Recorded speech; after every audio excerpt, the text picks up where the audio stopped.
I keep moving shit around.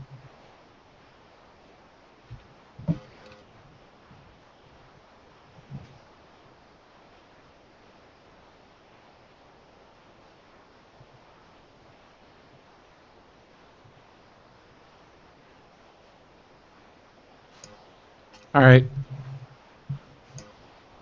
You guys ready? Yep. Yeah. All right, I'm just gonna start.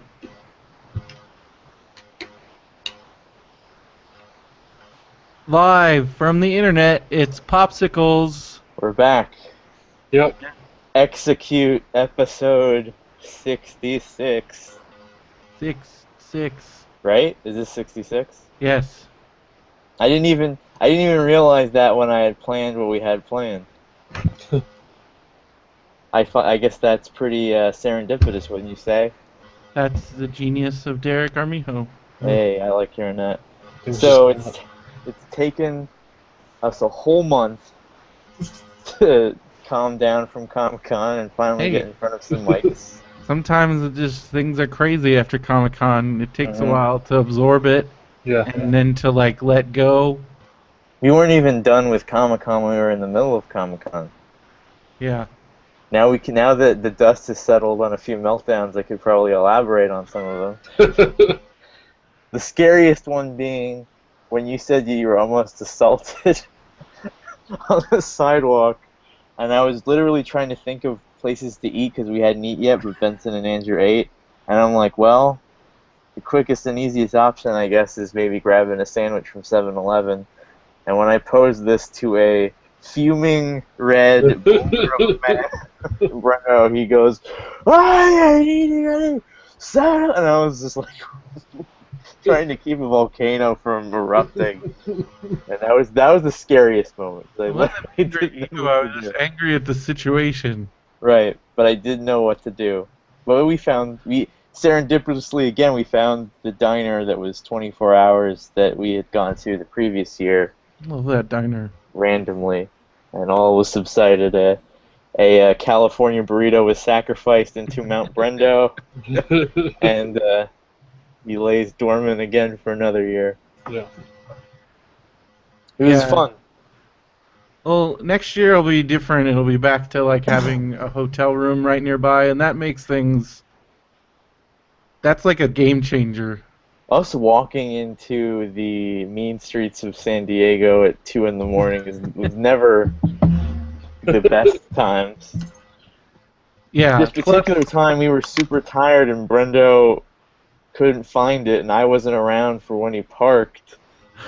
And then, like, everybody seemed to be, like, circling us. Like, so many groups of undesirables and ruffians started to, like, smell blood in the water, and I was freaked out. I had no idea where we were or where we parked, and it was completely up to Brendo. But he found it, and I was like... And the previous day is when he yelled at me for having to walk so much.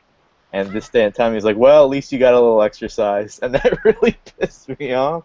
And I said, if I said that to you yesterday, you would have eaten my head. And then he didn't hear me. He's like, what? And I'm like, never mind. He's like, what? And I'm like, never mind. He's like, I'm not leaving until you tell me. Just fucking leave.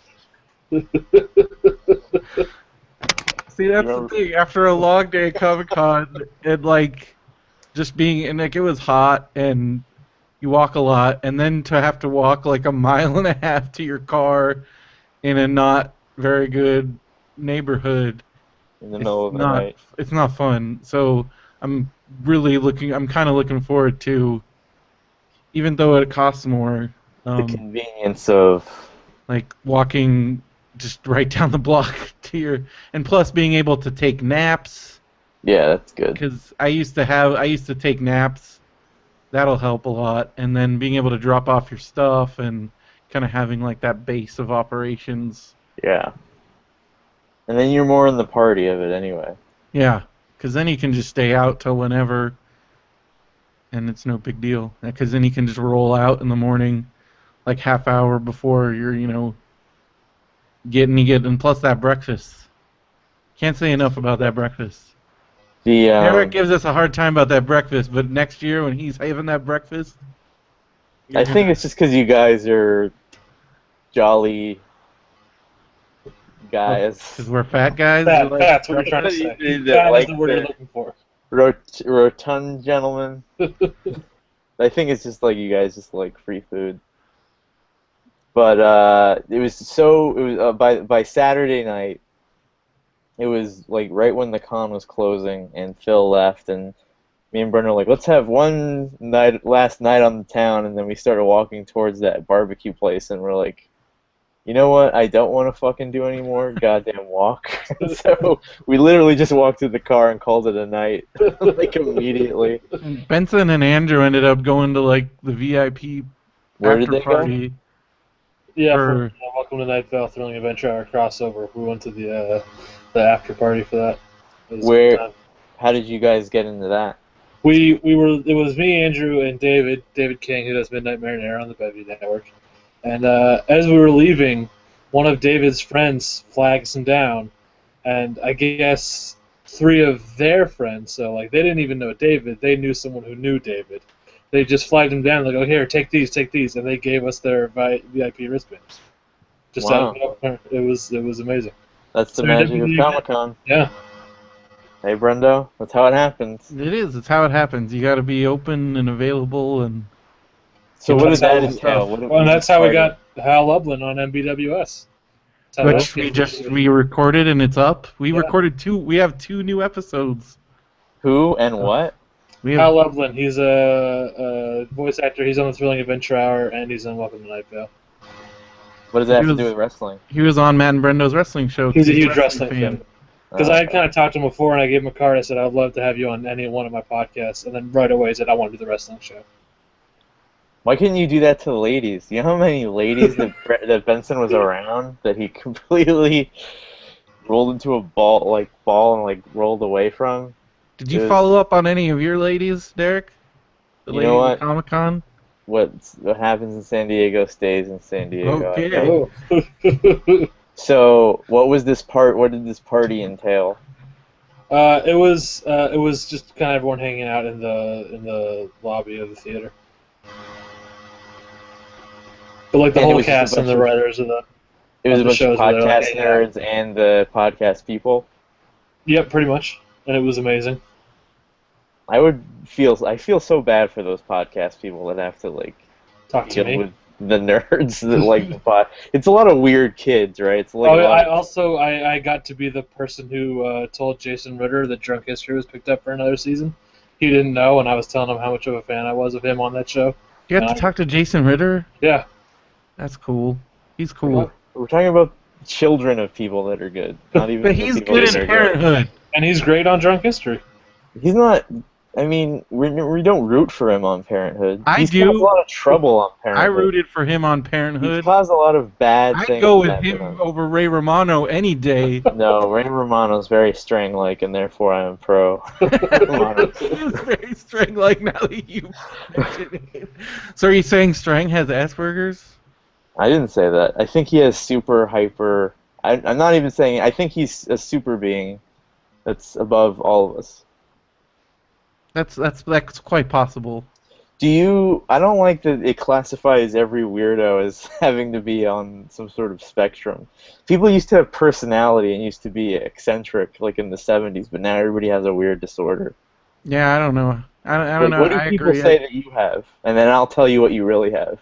I don't know what I have, man. I had, like I said, I got diagnosed with adult ADHD, and then another doctor told me... You're just an excited guy. I might have Asperger's. Like, if he had to say yes or no, he would say yes, but on the bottom of the scale. I don't think that at all. That's why I didn't really pursue it, because I'm like, that sounds... I don't know. I don't know what he was... I don't know. If not understanding like the vibe of somebody being embarrassed while you're doing something counts as Asperger's, then maybe.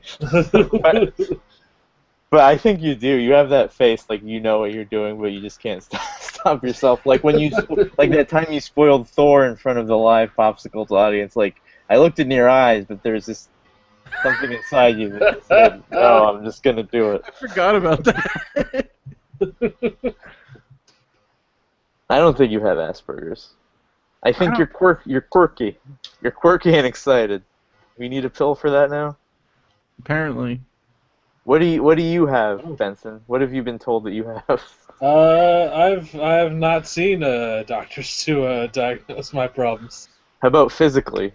What is wrong with you physically? The doctor has said. I dislocated my knee and had to get surgery. Uh-huh. I've got a wisdom tooth that's on its side. You're just bow-legged and have goofy chompers. Oh, hey, Andrew's here. Yeah. Andrew Lindy is here. Benview. Hey, so let's go into our first segment now that Andrew's here, because maybe we can answer a few questions in the segment that I like to call What Benson's Gonna Miss This Month. So, when is Andrew's wedding? The 6th. Okay. Guess invites already were released. It's not. Guess, did Brendo, did you get your invite? No. You know, I used to think that Andrew was like a shrewd businessman and that he like was really on the ball when it came to making the talent feel like that they were talent and that they belonged. And aren't you glad you decided to watch today, Andrew? But I don't understand why. Is there any other Benview Network stars that are invited to the co-owner of the Benview Network? I have not coordinated to know exactly who was invited and whether they may or may not be Benview stars. All right. Well, I guess that's 4 weddings I wasn't invited to this summer. But that's fine. That's fine because one more and they're boring. One more and I get a free submarine sandwich. Andrew was saying the only other Benview people who are invited are the people on his actual show. In the chat, okay. Just to update everyone. All right. How do you feel about that, Brendo? Not your feeling over weddings, against your feelings about how Andrew thinks of you. I don't take that as a slight. I take it as we're like casual, like we're friends, but I don't know his wife. I don't know any of his family. I consider it a friendly gesture that he's not inviting me to be in a room with a bunch of people I don't know. Okay, where did Andrew stay at Comic-Con? He stayed in the room with Benson. I know, but where? At the embassy, not the embassy, the Residence Inn. Okay, who set that up? Who got him that room?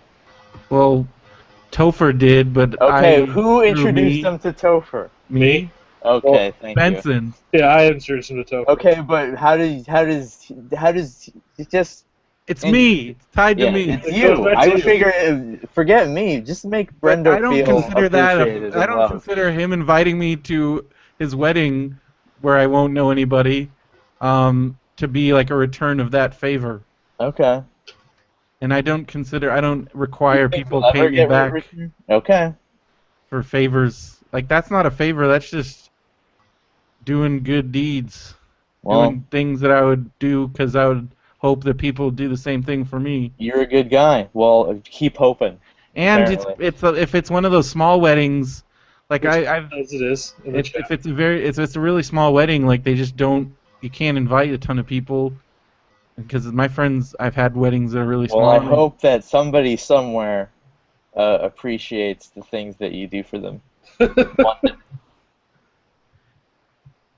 I don't know, maybe somebody... So what's Benson miss? So September 5th, guess I'll open up my calendar. Well, that's the latest. It started way back at the engagement party.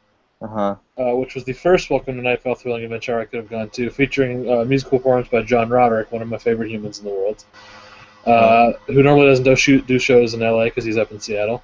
But it was the day of the engagement party, also something that we didn't get invited to. Well, if you're not going to the wedding, it would be weird to be at the engagement party. I don't understand human beings. Yeah, and I've been put in that situation where this couple absent-mindedly invited me to their engagement party and I wasn't invited to the wedding, and then they awkwardly, like retroactively invited me to the wedding like a week before. I think I got a pity invite. Yeah. And then I came, and I think they were surprised that I showed up. Well, I guess Brendo's been through the wedding ringer. So he That's doesn't where I want just don't care. I really Right. don't care. Well, thank goodness for me, I don't get to be put through the wedding ringer. Ever.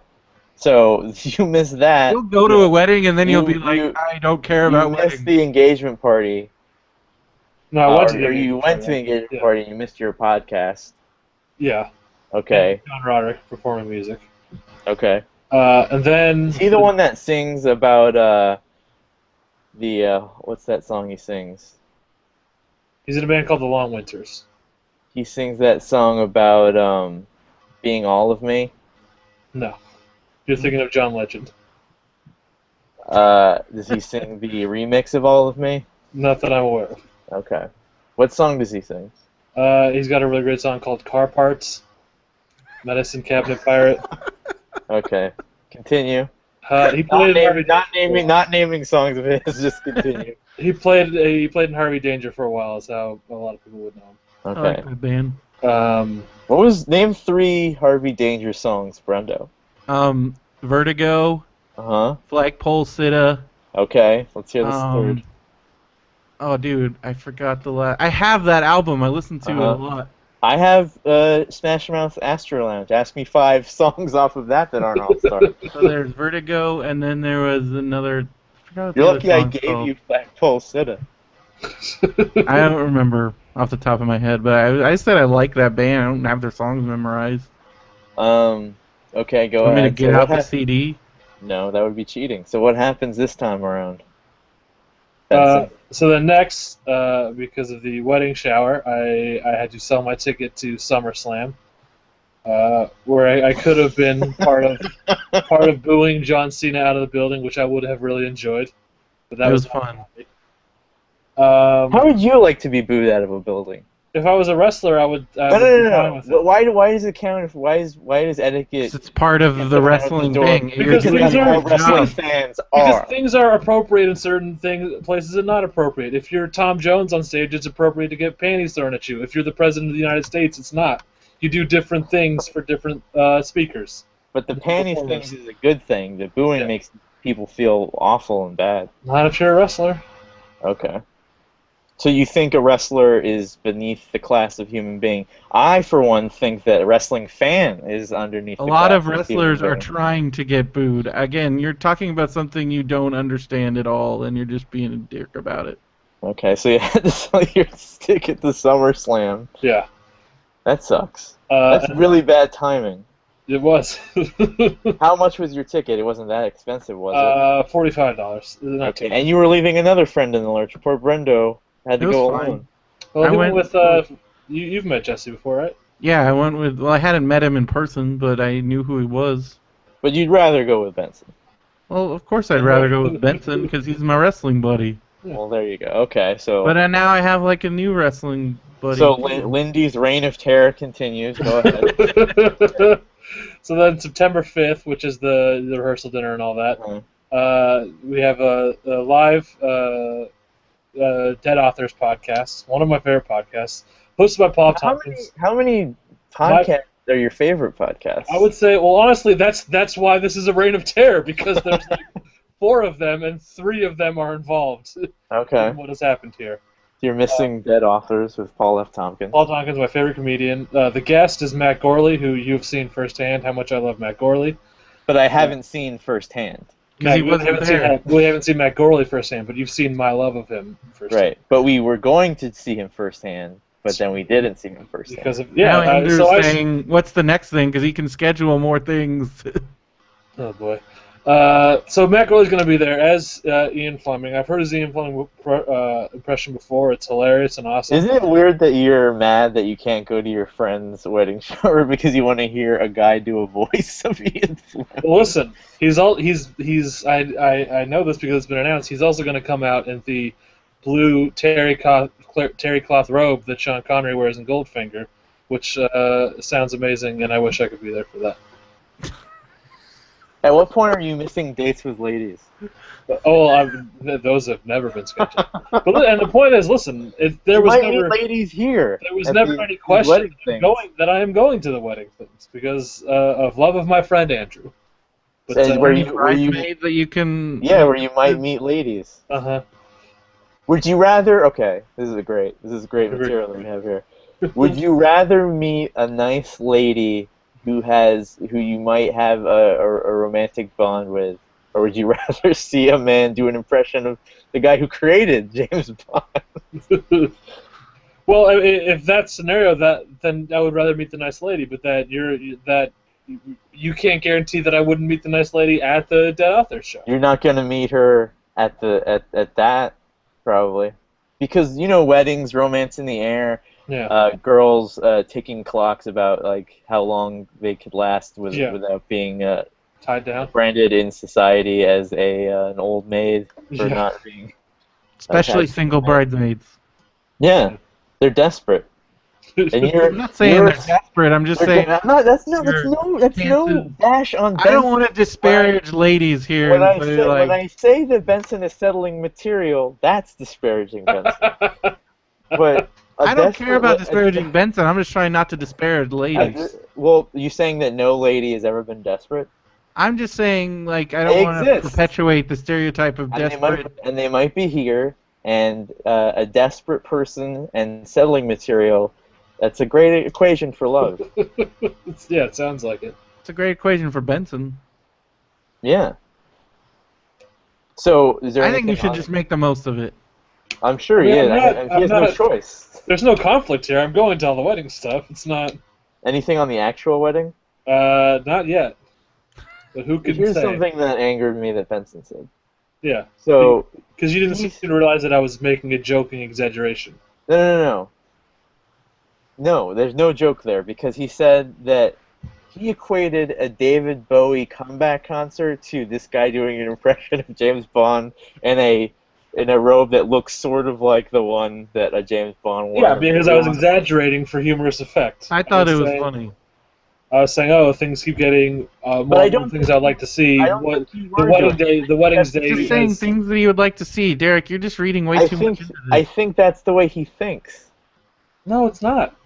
But I do though, because if you look back on history of in a blue terry cloth robe to see David Bowie in currency. Because like in the 90s, people used to be like pop culture junkies, right? And people used to like really glorify like old sitcoms and old serials and old foods. People still do that. I know, but over the course of 20 years, those things kept getting recycled and recycled, and like Benson's eating poop that was pooped out 3 or 4 times by now. And then he's like, "You just like to think that you're better than everybody." I didn't say I was better than anybody. You always say that, just in different ways. I didn't say that at all. I'm saying that we need to rewire the way this guy thinks. Fundamentally. No, we need to rewire the version of me that you think exists. And probably the way that physically. guy thinks. His straw Benson. That's not a real person. Derek has a straw Benson. Yeah, exactly. What? Instead of a straw man argument, it's straw Benson. Yeah. Well, we should probably just take Benson and like tie him up like Clockwork Orange style and give him like a real education forcefully through his eyeballs. Like Have what? Him absorb it all. Like Saved by the Bell. He doesn't like Saved by the Bell, so let's just watch him. Have him watch the entire series. Saved by the Bell, like. But if he watches if he watches the entire series in an hour, fast forwarded 1,000 times, maybe it'll sink in. Why do you want to force him to like things that he doesn't like? I mean, why don't I do that to you? How would you like that? Yeah, what if we tied you down? My taste has been cultivated. I am perfect. I am Derek. Very carefully and very skillfully. Yeah, so have mine. To a rich, mature. No, it's just like, what'll people like when I tweet this random thing? Okay. Anyway, that's what Benson's been missing. There's your fight portion of the show. Yeah. Let's get into. All right, let's get into a real tragedy. Other than Benson missing some podcasts. Will they be recorded so you can hear them later? Yeah, but I'll never be able to see that blue terry cloth robe. You'll never see that? No. I'm sure somebody will get it on video. Okay. Well, it's people like Benson that caused Robin Williams to. That's a bit. leave. That's a bit strong. That's a bit strong. He's had enough. That's horrible. Poor Robin Williams left us last week. Which is a real shame. Yes. a really, really bad. And I know this could get into another fight, but I'm legitimately interested in hearing Benson's version of how he absorbed Robin Williams, because he absorbed late Robin Williams. Like Benson or Brendo got Popeye. You probably saw Popeye in a theater. Yeah. I think I did, but I don't remember it very well in the theater. I remember watching it on video. How did you like it? When I was a kid, I loved it, and then when I was an adult, when I watched, because Phil watched it all the time, Hmm. and I just thought it was like really crazy. But that's good. I like that. Yeah, There's I a lot love of cartoony effects. There's a lot of muttering. It's very close to the cartoon in weird ways. Yeah, Yeah, and if you watch like the cartoon was really crazy too. It's just also I Popeye, don't know. but It's it's just so weirdly. a very bizarre movie. It wasn't quite to my taste, but Phil loves that movie. He loves the especially he likes a lot of the Robert Altman movies, and he got me into that. And like we used to watch that and Brewster McCloud, like all the time. Let's see other movies that he made. I watched for the first time Good Morning Vietnam. I haven't seen that yet. Was it good? Yeah, I haven't seen it either. It's not great, So but that's then it becomes kind of like a anti-war thing at the end, which makes it a little more watchable. But if you really want to see him like just be crazy and riff, it's like you gotta watch like Mrs. Doubtfire. oh yeah, Yeah. that's the best part of that movie. I watched that again after it happened. Yeah, it's great. Um, Like I watched. everything that Phil showed me this article where he was talking about everything that he does when like his like boobs are melting. That whole like his face. I mean, his face is melting. Phil Like, analyzed the boob melting. well, not the boob, but the face melting thing, and he puts that. That was all ad lib. Like that was all him. That's such a great scene too. He's amazing in that. Because it knock was that melting movie. underneath the lights, and he had to do something to make it look natural. People Like, knock that movie, but what's bad about it? it's a great movie. I Well- don't know why anybody. My brother posted a really great blog post because it reminded me why I love that movie so much. That movie. Your brother was in Mrs. Doubtfire. He was the middle kid. But it came out like shortly after my dad died, and it was one of those movies that really cheered both of us up. Did you hope every Oh, yeah. babysitter you had after that was just your dad in drag? Yeah. But it was Wow, just one of that's those really like disturbing. it really cheered us up. But what if And- like desperate little, how old were you, like 11, 12-year-old I was Brendo? 13. 13-year-old Brendo's constantly like looking up his babysitter's skirts and pulling at their face. Trying to I catch was up on the too. back. How many kids do you think did that? How many Fisher dads do King? you think tried to do that? How about Zero? The Fisher King? I love Fisher King. It's a perfect movie. There's Yeah, nothing it's wrong with really, that really movie. great. And it's got the guy from I remember because my friend's daughter. Jeff Bridges, yes. He's Well, in no, that. the guy that plays what's his name, Mr. Noodle in the Elmo Show. Michael Jeter. Is that his name? Yeah. And he was really great in that movie. Everybody's really great in that movie. And you know who replaced him as Mr. Noodle when he died? Wasn't it? Ham Gravy from Popeye. Bill Irwin himself. Oh yeah. That movie had a character. Popeye had characters that Popeye never saw in the cartoons. There were obscure references to the 1910 comic strip. That's crazy. Well, it's Altman. He puts it all in there. Benson, thoughts on Fisher King? This is embarrassing to admit I have not seen it. I really should. It's on Netflix. He Watch it. shouldn't, because that's a movie about pain and loss and becoming better from it. Plus, it's one of Terry Gilliam's best movies. And I love Terry Benson Gilliam, I love is Robert a- Williams, and a I love soft- Jeff Bridges. Benson's a soft, pink, undercooked cherub of a boy. It should stay that way for as long as possible. I don't want to see sad Benson around. He can't handle it. Nothing in his life has determined that he could handle bad things happening, I think. I don't know about that. I think he's a strong person. Thank you. How much adversity? I mean, his You biggest. don't have to experience adversity you to do. be able to handle it. how like these adversity is podcasts are happening during his friends' events, or the different fast food places like take away their French toast stick menu. That's what I see. Ongoing feud, still not settled. So he shouldn't watch it until something truly horrific has happened. The other day, I was at Wendy's. Okay, nothing bad can happen at Wendy's unless you saw somebody's head blown off. Got a free Frosty with my key tag. No spoon in the bag, Derek. They didn't give me a spoon. It was free. What the hell? You shouldn't eat at Wendy's all the time, though, right? Well, here's the thing about that. It's the cheapest thing by my work. So maybe if we plan ahead a little, we could. Yeah. I mean, you're right. You're correct. Wendy's all the time is bad, right, Brendo? I think anything like that all the time. All Wendy's all the time. burgers Sometimes and I'll go to a Frosties. flame broiler. Hey, mix it up. But all the fast food. You still have a few years until it'll really fuck you up. Yeah. Like after 25, Enjoy it while you can, then. you find any sort of fast food, it immediately ruins your whole week. Yeah. What was the last fine dining establishment that you've patronized? No, Caro's doesn't count. Yeah, I don't know. So the birdcage was pretty good too. Birdcage is amazing. That's the good thing about the birdcage is I think that's my favorite Robin Williams movie. is that he lets Nathan Lane. He lays it up for Nathan Lane to slam dunk. Yeah. And Was that's it you that called him the Gretzky of that movie? Someone. he's a comedy Gretzky. Yeah. Because as we all know, Gretzky's point record is only rivaled by his assist record. Yeah.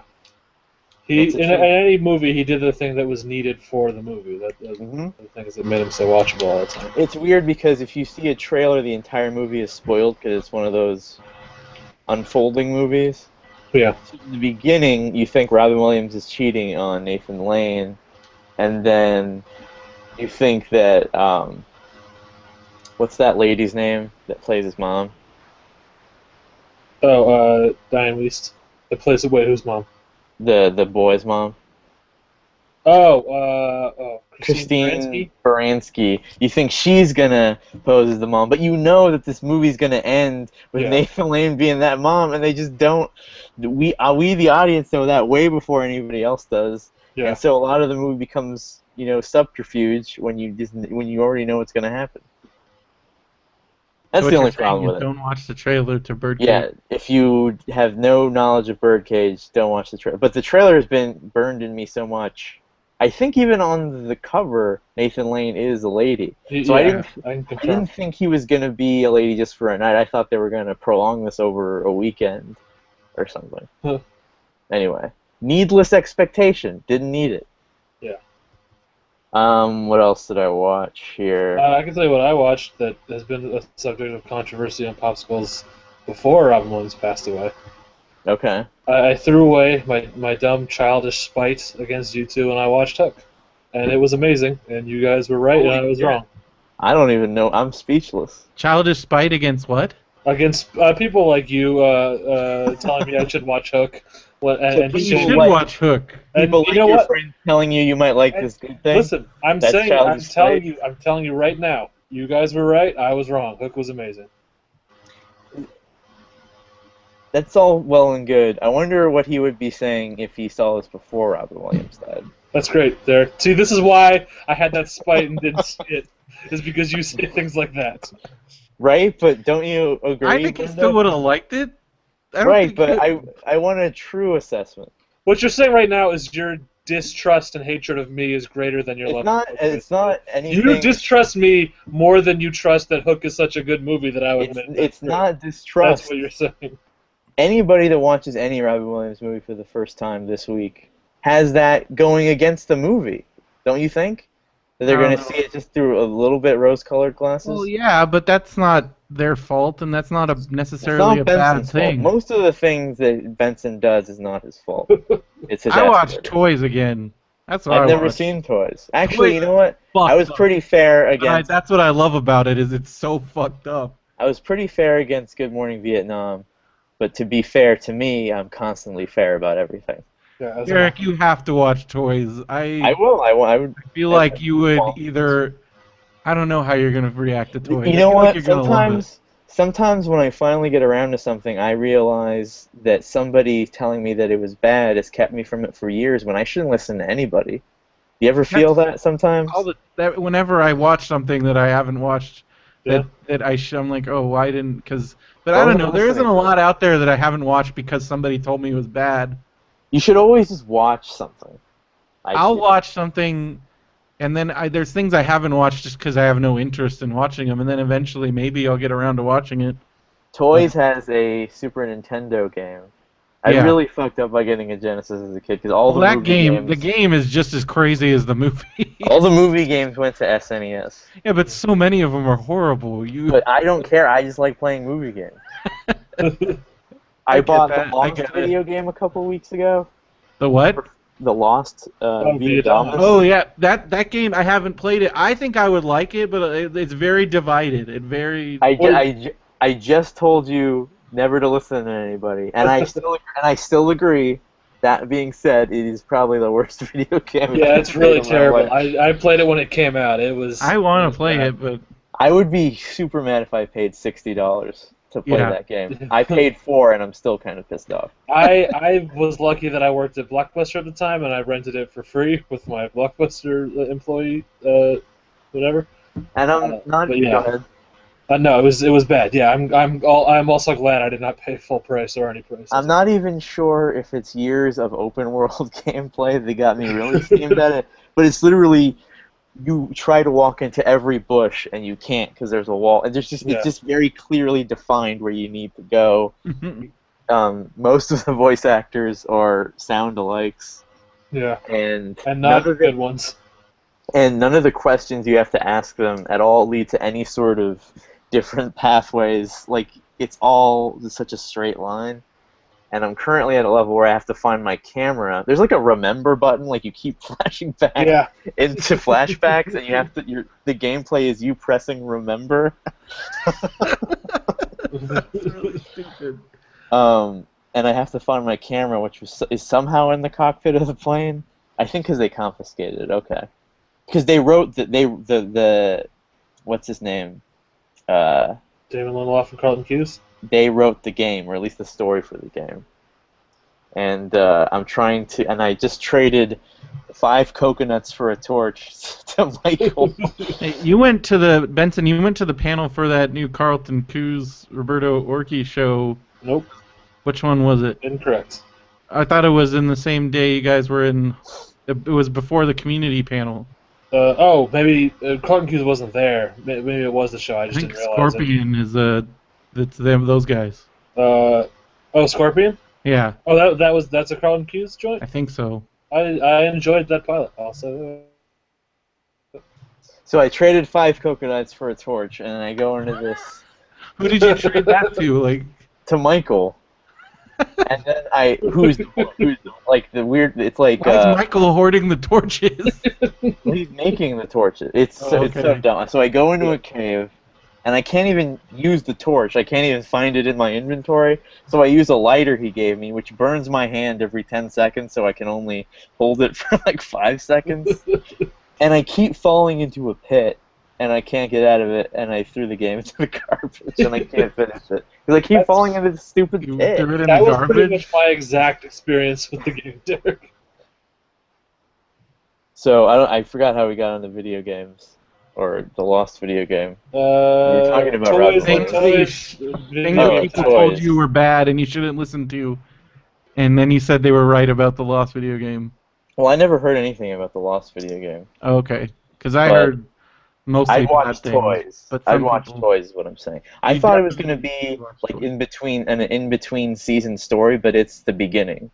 It's you crash landing. So you're just one of the passengers? Yeah. Like unnamed. And you have to find out who you are, basically. You have amnesia? You have amnesia, and then like the plane engine's about to blow, and you have to do a circuit puzzle to stop the fuel from getting into the fire. Oh my gosh. Yeah, it's really bad. But I haven't seen Toys, and I would see Toys. it's great, but it's so fucking weird. The trailer to Toys is just Robin Williams in a field talking Yeah, to the audience. yeah, They used that picture whenever they said that the rumor was that he was going to play the Riddler. He yeah. looks Because great he in has that. that. He has the bowler hat on. Yeah. Yeah. I remember we saw that on Christmas because we used to go to the movies every Christmas, and Me too. Saw and Me Michael. too. Did you ever see Michael? With John Travolta. I saw it later. I didn't see it in the See theater. Mighty Joe Young. Oh yeah, that was a Christmas movie. I saw that at Christmas with my family. Now I feel closer to Benson knowing that somewhere he was hating Mighty Joe Young. My brother and I went and saw Toys, and I don't think my parents had any desire to see it because they saw Nixon. Why did they want you guys to watch Nixon? I just think we were like, we're gonna watch Toys. Like my brother and I were like super. It's literally called Toys. I mean, it's called Toys. Come on. Like, Do you remember the trailer to Dunstan Checks In that makes it seem like it's Nixon? no. There was like he was the most controversial figure of the blah blah blah, and then like it's all Oliver Stoney, and then they're at the Oval Office, and he turns around and it's Dunstan. It's like Dunstan checks in. Oh my god. I love fake out trailers like that. Yeah.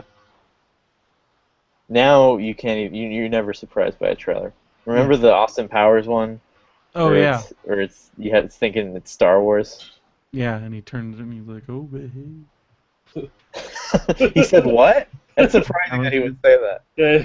I don't know. I can't do the accent. I'm not even gonna try. It really, I know we've talked about this before, but it just so surprises me how much the culture embraced. It was crazy for a behave, long time. baby. The fact that there were keychains that said There's "Yeah, everything. baby" and smashing like the little, and then like the dolls and oh my god, like it was crazy for a while.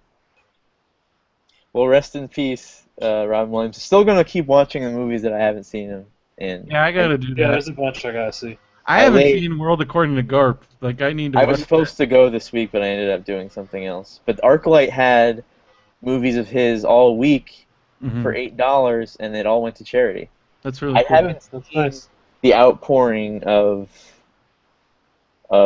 appreciation like this for any other. Yeah, well, I think it Celebrity shows that. I mean, he's very iconic, especially Like, for our generation. Like Like And there's that. I would say entire lives. Yeah, and Kumail was talking about this on Harmontown. Kumail Nanjiani.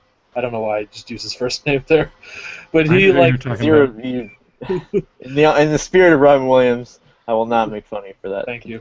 But throughout his whole career, like he made stuff for kids and adults. So really, no matter when you were born, no matter how old you were at any time from like the 70s on, Yeah, there was some Robin Williams movie that you would love. Yeah. So I think that's why he's so universally beloved by everyone, is because, I mean, what, 30 years of just making amazing movies that anyone could get into. Yeah, and he was like the Coen brothers of actors, in that he could do anything that he wanted to do, Yeah. and he did it amazingly. And I I remember- guess people like him that made like Jim Carrey and Mike Myers tried to do dramatic. Remember you know what else is on Netflix? 54. Mike Myers Oh yeah. dramatic. Oh, I don't remember that. Turn. It's you might like this, as it looks like a 30 Rock movie. Benson. It's a movie about Studio 54 starring Oh, Mike no. Myers is the owner of 54, and Ryan Oh, Felipe no. is the new young hot waiter that he tries Michael to... Myers is really good in it though. Like he's really good. And like Selma Hayek and Neve Campbell are like the beleaguered, beaten down hotties of Studio 54 that are trying to either corrupt or save this young man. Yeah. I haven't seen it, but I think I've watched it a couple times. It does nothing. The only thing that sticks out to me watching it was Mike Myers. He was really good. and he is in Inglourious Bastards for some reason, Yeah. and he's doing like a Austin British. Powers impression. Doing very British. Blow up the basket. Well, wasn't like his mom British or something? Like he grew up in a British household in Canada, so that's why he's very. I think he has Obsessed. that version of Asperger's where you talk in either British or Scottish. Isn't it weird that Simon Pegg was supposed to be Archie Hickox, and then when Simon Pegg can't do something like, just call Michael Fassbender. Yeah, that tracks. But it works. Yeah.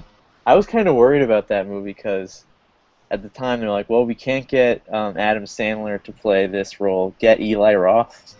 Yeah. And even though Eli Roth isn't great, he doesn't ruin anything. Even though I there's like- a poster of him, Yeah, he's terrible. Actually, you know what? He's terrible in that movie. I like him. I like him. He's really bad. He has that horrible Boston accent. And he's like saying baseball terms and. Bad. I thought it was fine. So I'm gonna keep watching. I went after the Robin Williams movies that I either hadn't seen in a long time or hadn't seen at all. Yeah. So. I watched Toys and Dead Poet Society because those are two of my favorites. I watched Hook and Mrs. Doubtfire because I hadn't seen the first and hadn't seen Mrs. Doubtfire in a while. Hook is so good, so underrated. Yeah, I feel. I now agree. And unlike Benson, forget what I just said because I'm getting ready to yell at another friend of ours, Donica, for he'd never seen it, and then he was tweeting as he was seeing it, and I'm like, you're never gonna like that. You're never gonna like it then if you just keep tweeting bad things. I don't like the whole tweeting movies thing. I don't know. You can tweet a movie if you've seen it, or if you know it's gonna be like Amazing Spider-Man or something like that. I just think it's pretentious. Well, we can't all just post links to podcasts Well, and contest entries. So that was sad. I want to find that show, the Crazy Ones, too. He did a whole season of television with Sarah Michelle Gellar. Yeah. And it didn't get picked up, but it's there to watch, I guess. Speaking of Sarah Michelle Gellar, Comic-Con really kickstarted my Buffy watch again. It'll and do I've that. been super into it. And you finally watched the musical. I'm knee deep in the season 6, and that musical episode I watched 5 times. It's great. Same here, and then I I bought the soundtrack and I listened to it. But people constantly. that watched the movie had to wait like months. Yeah. To buy the soundtrack. Tell me a little bit about your experience. You're like an old time capsule. You're the guy of Geeks Past, Brendo. Tell me what it was like. I wasn't watching when it was on the air. I'll admit that. So when did you start watching? I started watching. Well, I'd watched it on and off like a little bit, but that I think seasons 5 and 6 happened when I was like my whole college period. I didn't watch a lot of TV because I didn't have a TV in my dorm room, so I missed out on certain things. But when I was in China and I had a lot of free time and DVDs were basically free, and the DVD lady, yeah, and the DVD lady, she's like, "Oh, do you like Buffy Vampire Slayer?" And I was like, "Oh, I've always wanted to watch it from beginning to end because I had seen probably 15 or 20 episodes, just not in any kind of order. It was just something I would watch sometimes if it was on. And then I'd watched a bunch of Angel because one of my good friends in college was obsessed with David Boreanaz, and so I would watch it with her sometimes.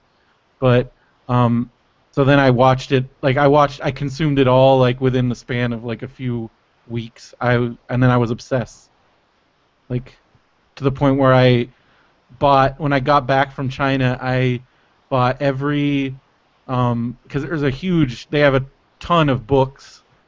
There's a huge book series, and I bought all those. That's what I've been finding. So you've read all of the Buffy books? Oh yeah, and most of them are really good. Most of them are really, really good. Anything by Nancy Holder or Jeff Marriott, or even Amber Benson wrote a book.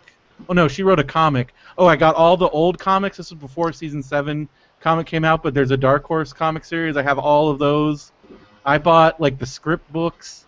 I bought the collectible card game. I bought the Xbox games. Whoa! My TV just turned on its own. I apologize for that noise that just happened. So yeah, I was late to the Ben party. Brendo was Really. gonna get home invaded there for a second. That would be the best episode of Popsicles, where just the guy tying him Live up. vision. Didn't realize that the webcam was still on him. It's just It'd be being horrible. commentary on what they were doing to poor Brendo as they stole his Simpsons paraphernalia off the kitchen walls. But yeah, So you played the video games were good, because I was thinking about getting some. yeah, of those. they're the second one is the best one, but they're both really good. And they play really well on the Xbox 360. And I got them. You can get them for cheap. Did you get the board game? I haven't gotten the board game, but I've played it. It's awesome. I know you played it too. And I have the collectible card game. Did you go through the maze at Halloween Horror Nights? I did. Oh, okay. So I guess that was the year of the Buffy maze and the Undertaker maze, and so I went because of the Undertaker maze. It's a hell of a year. Shut up, the both of you. That was my sophomore year of college. Is this a joke? Is it a joke on me? Are you waiting for me to explode about this? I don't understand. Like I wasn't a huge Buffy fan, but like the fact that there was an Undertaker maze, I was beyond excited. Why? Because I loved the Undertaker and I loved mazes. Dressed up as the Undertaker. The Undertaker plus maze was like awesome, and I liked it. What was good about it? Name 3 good things about it. There was like Undertaker coming at you, and like you go through the graveyard and stuff, and there was like I don't know, I just remember it was fun. Yeah, that year was heavily 2000 if it was the Undertaker and Buffy mazes. And there was Undertaker and Buffy, and then there was a Clive Barker maze that had boobs in it. Nice. Did it? Harvest. I remember that. When were you born, Benson? What year? 91. So Benson was 9 years old. Still sucking on never mind. This year, speaking of, what were we talking about? Because I want to try to stay on top. We're talking about Buffy. Buffy's great. Buffy watching. You watched the musical. The musical episode is so fucking good. It's amazing. Yeah. Benson should watch Buffy. I know he might tell me right now that he's seen it, but he hasn't seen it. No, I should watch it. I've never seen it in order. I've seen probably most of the episodes, but never in order. And I agree. I was joking, but yeah, you should watch it. Because I used to watch it on reruns all the time. I have no sense of the greater story. I'm doing it in the smartest way possible, in the order that you should watch Buffy and Angel at the same time. Yeah, that's how I would do it if I were to find the diver. I agree, but like towards the end when it gets a little bit of it kind of bummed me out because there's times where you want there to be crossovers and there isn't. Well, there's this when Buffy dies, she goes to L.A. Yeah. No. When she comes back, she goes somewhere, and then Angel goes somewhere, and then you never see what happened. You never see that. Huh. That's weird that they decided to do that. Well, I think there was also the whole thing that Angel was still on WB, and Buffy was on UPN, and so they couldn't do as many crossovers as they wanted to because that required a lot of negotiating, and so the only time they were able to get him to come back on Buffy was in season 7. Hmm. Well, it's been going good, and it's hard to listen to under your spell after. Oh God. They break up. So currently, where I am. One of my favorite underrated episodes is the episode immediately after the Tabula musical episode. Rasa. Yeah, where they're all playing different roles, and Spike is Giles' son. To me, is just the funniest thing ever. It's really funny. I hate that Willow's on magic heroin. Oh yeah, that gets a little ridiculous. By the way. Does it? I don't know. I hate seeing Willow go through that. She's been through a lot. Get ready. Hold on to your butts. Well, anyway, that's what I've been doing. So doing. You're not done with it, season 6 yet, then? No. Has Comic-Con sparked any other things in you guys that you did? I started watching more cartoons. So we're just reverting back into the womb then? Well, I've been watching like a ton of Bob's Burgers, and now that The Simpsons is on, I've been watching that. Nice. This wasn't Comic-Con that sparked it was Guardians of the Galaxy, but I went back and read a lot of the original run Howard the Duck, which is actually really great. Phil had a bunch of those, and I would read them. They're really funny. Yeah. Because he like appears. He's like. I think it would be cool if they brought, because he's kind of like he kind of is on the periphery of all these like major comic storylines that are happening, and I think I think it was really funny and cool. And the movie kind of ruined all that. Yeah. Guardians of the Galaxy came out after Comic-Con Yeah. since we've been gone. That Everything was I wanted to be more. Yeah. it was great. It was I amazing. like that when it came out, DC immediately moved Batman and Superman over Yeah, to front. right away. Yeah. Like it's farther. Like what is it now? Like March? March. A Batman movie's coming out in March. That's man. fucking crazy. They're just like, all right, Marvel, you get the summer. We give up. We surrender. Isn't that weird? Because they can go to like June or something, right? No, they're they're getting as far away as possible. That's weird. That's really bad. Well, And yeah, when they can't even make like I don't know what the fuck. when everybody's like, "Hey, Aquaman's in it," nobody gives a shit. They're like, How many "Hey, this more is talking people are gonna be trees." in this fucking movie? I don't know. This is gonna be one of the worst movies. Like Ralph Garman, they were talking about it. We was talking about Kevin Smith. Kevin's a huge proponent of these DC movies for whatever reason. So he's talking about like how cool it's gonna be, and Ralph's like, "I'm not even gonna see this movie." Just like every nerd says something like that, and Kevin's like, "Yeah, oh yeah, right." And he's like, "No, He's like, why not? He's like, I like these characters. I don't want to hate them. Yeah, when you think about like how much Ralph loves Batman, I could see somebody legitimately saying that. Like, I don't want to hate Batman. Right. And at this point, there's so much other Batman you could, because if you said that in 1989, there's no other outlet. That was it. We had Adam West before that, and that's it.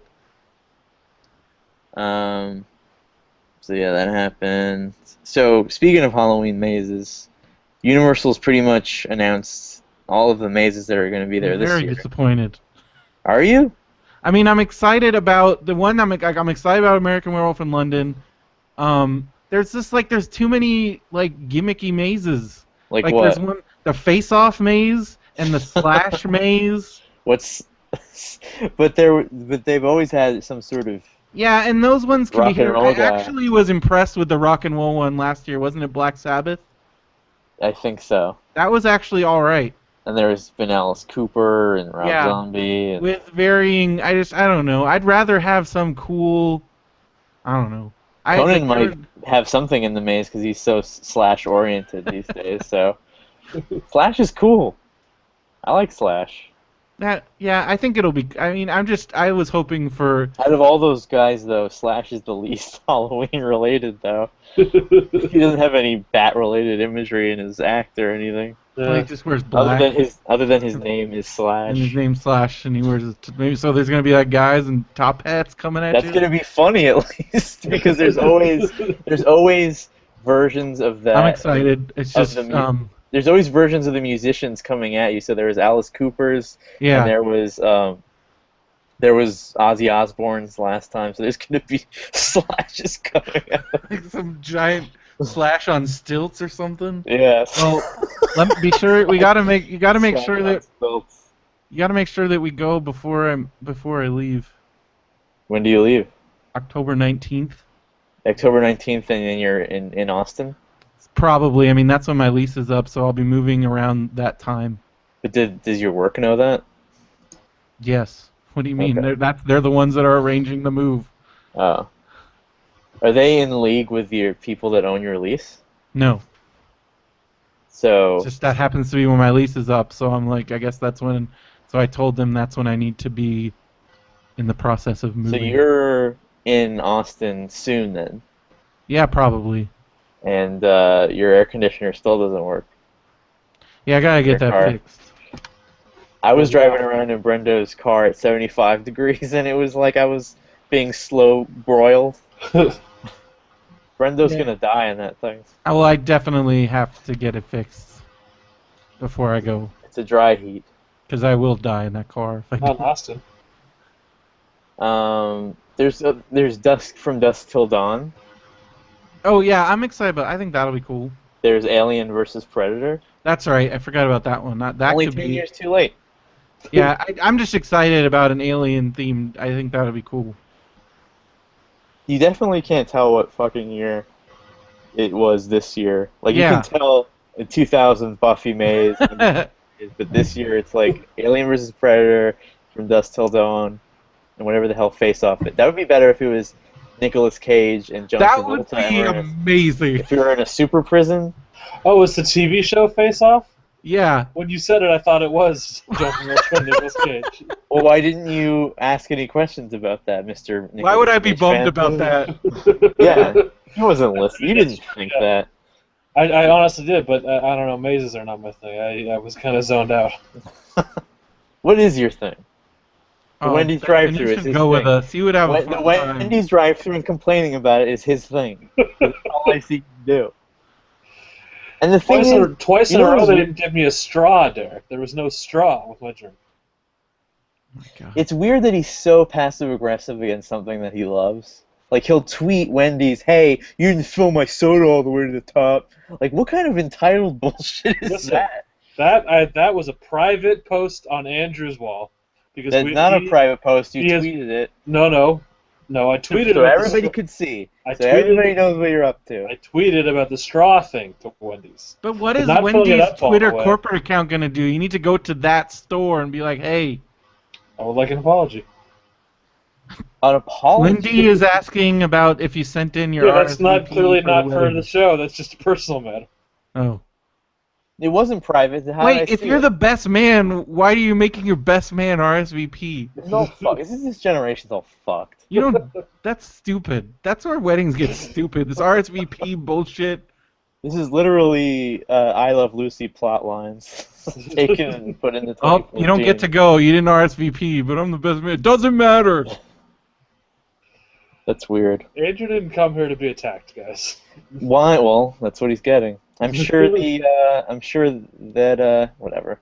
So I would love for him to not come. I just didn't go to the one. He was waiting for Benson at the altar. That'd be. Benson left me at the altar. Yeah. Speaking of, what is I did want to get into what your bachelor party plans were.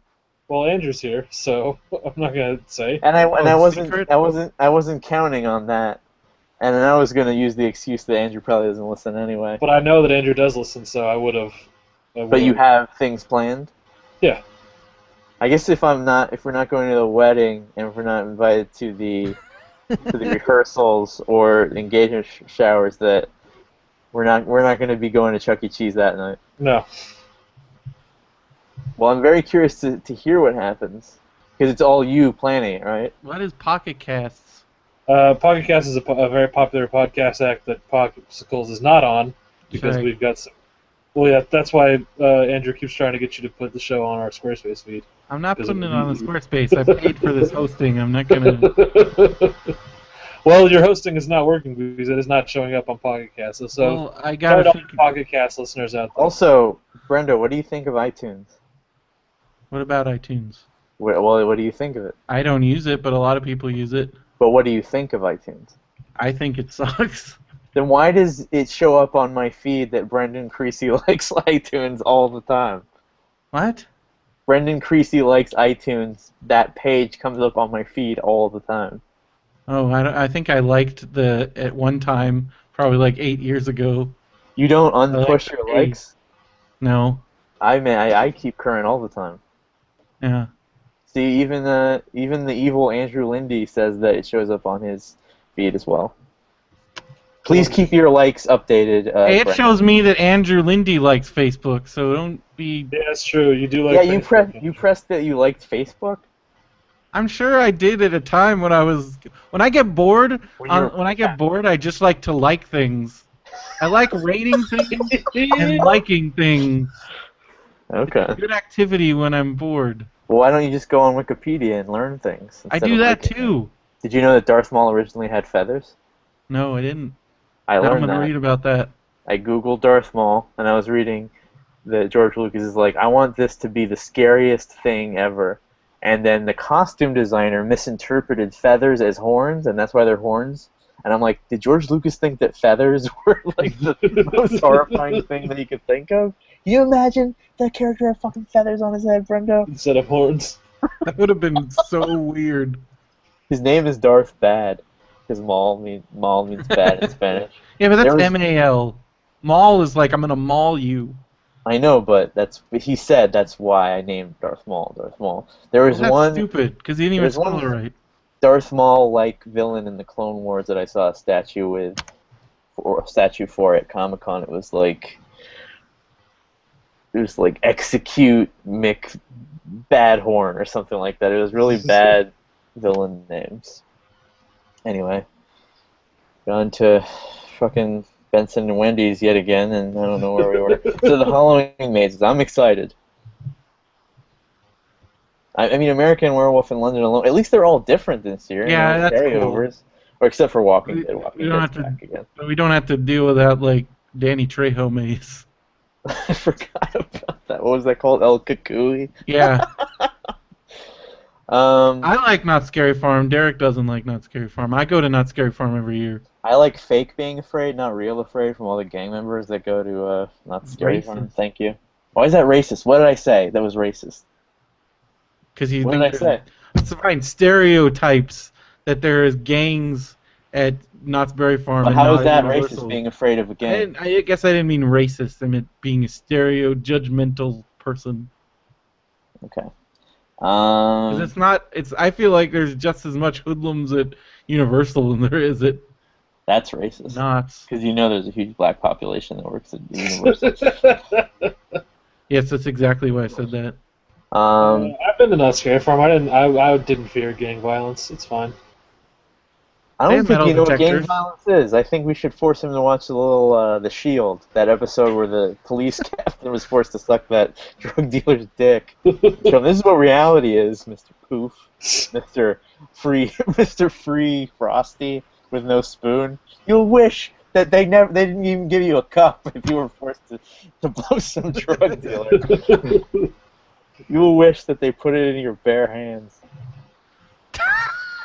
Anyway. Brendo, name 3 things we should be doing at this moment.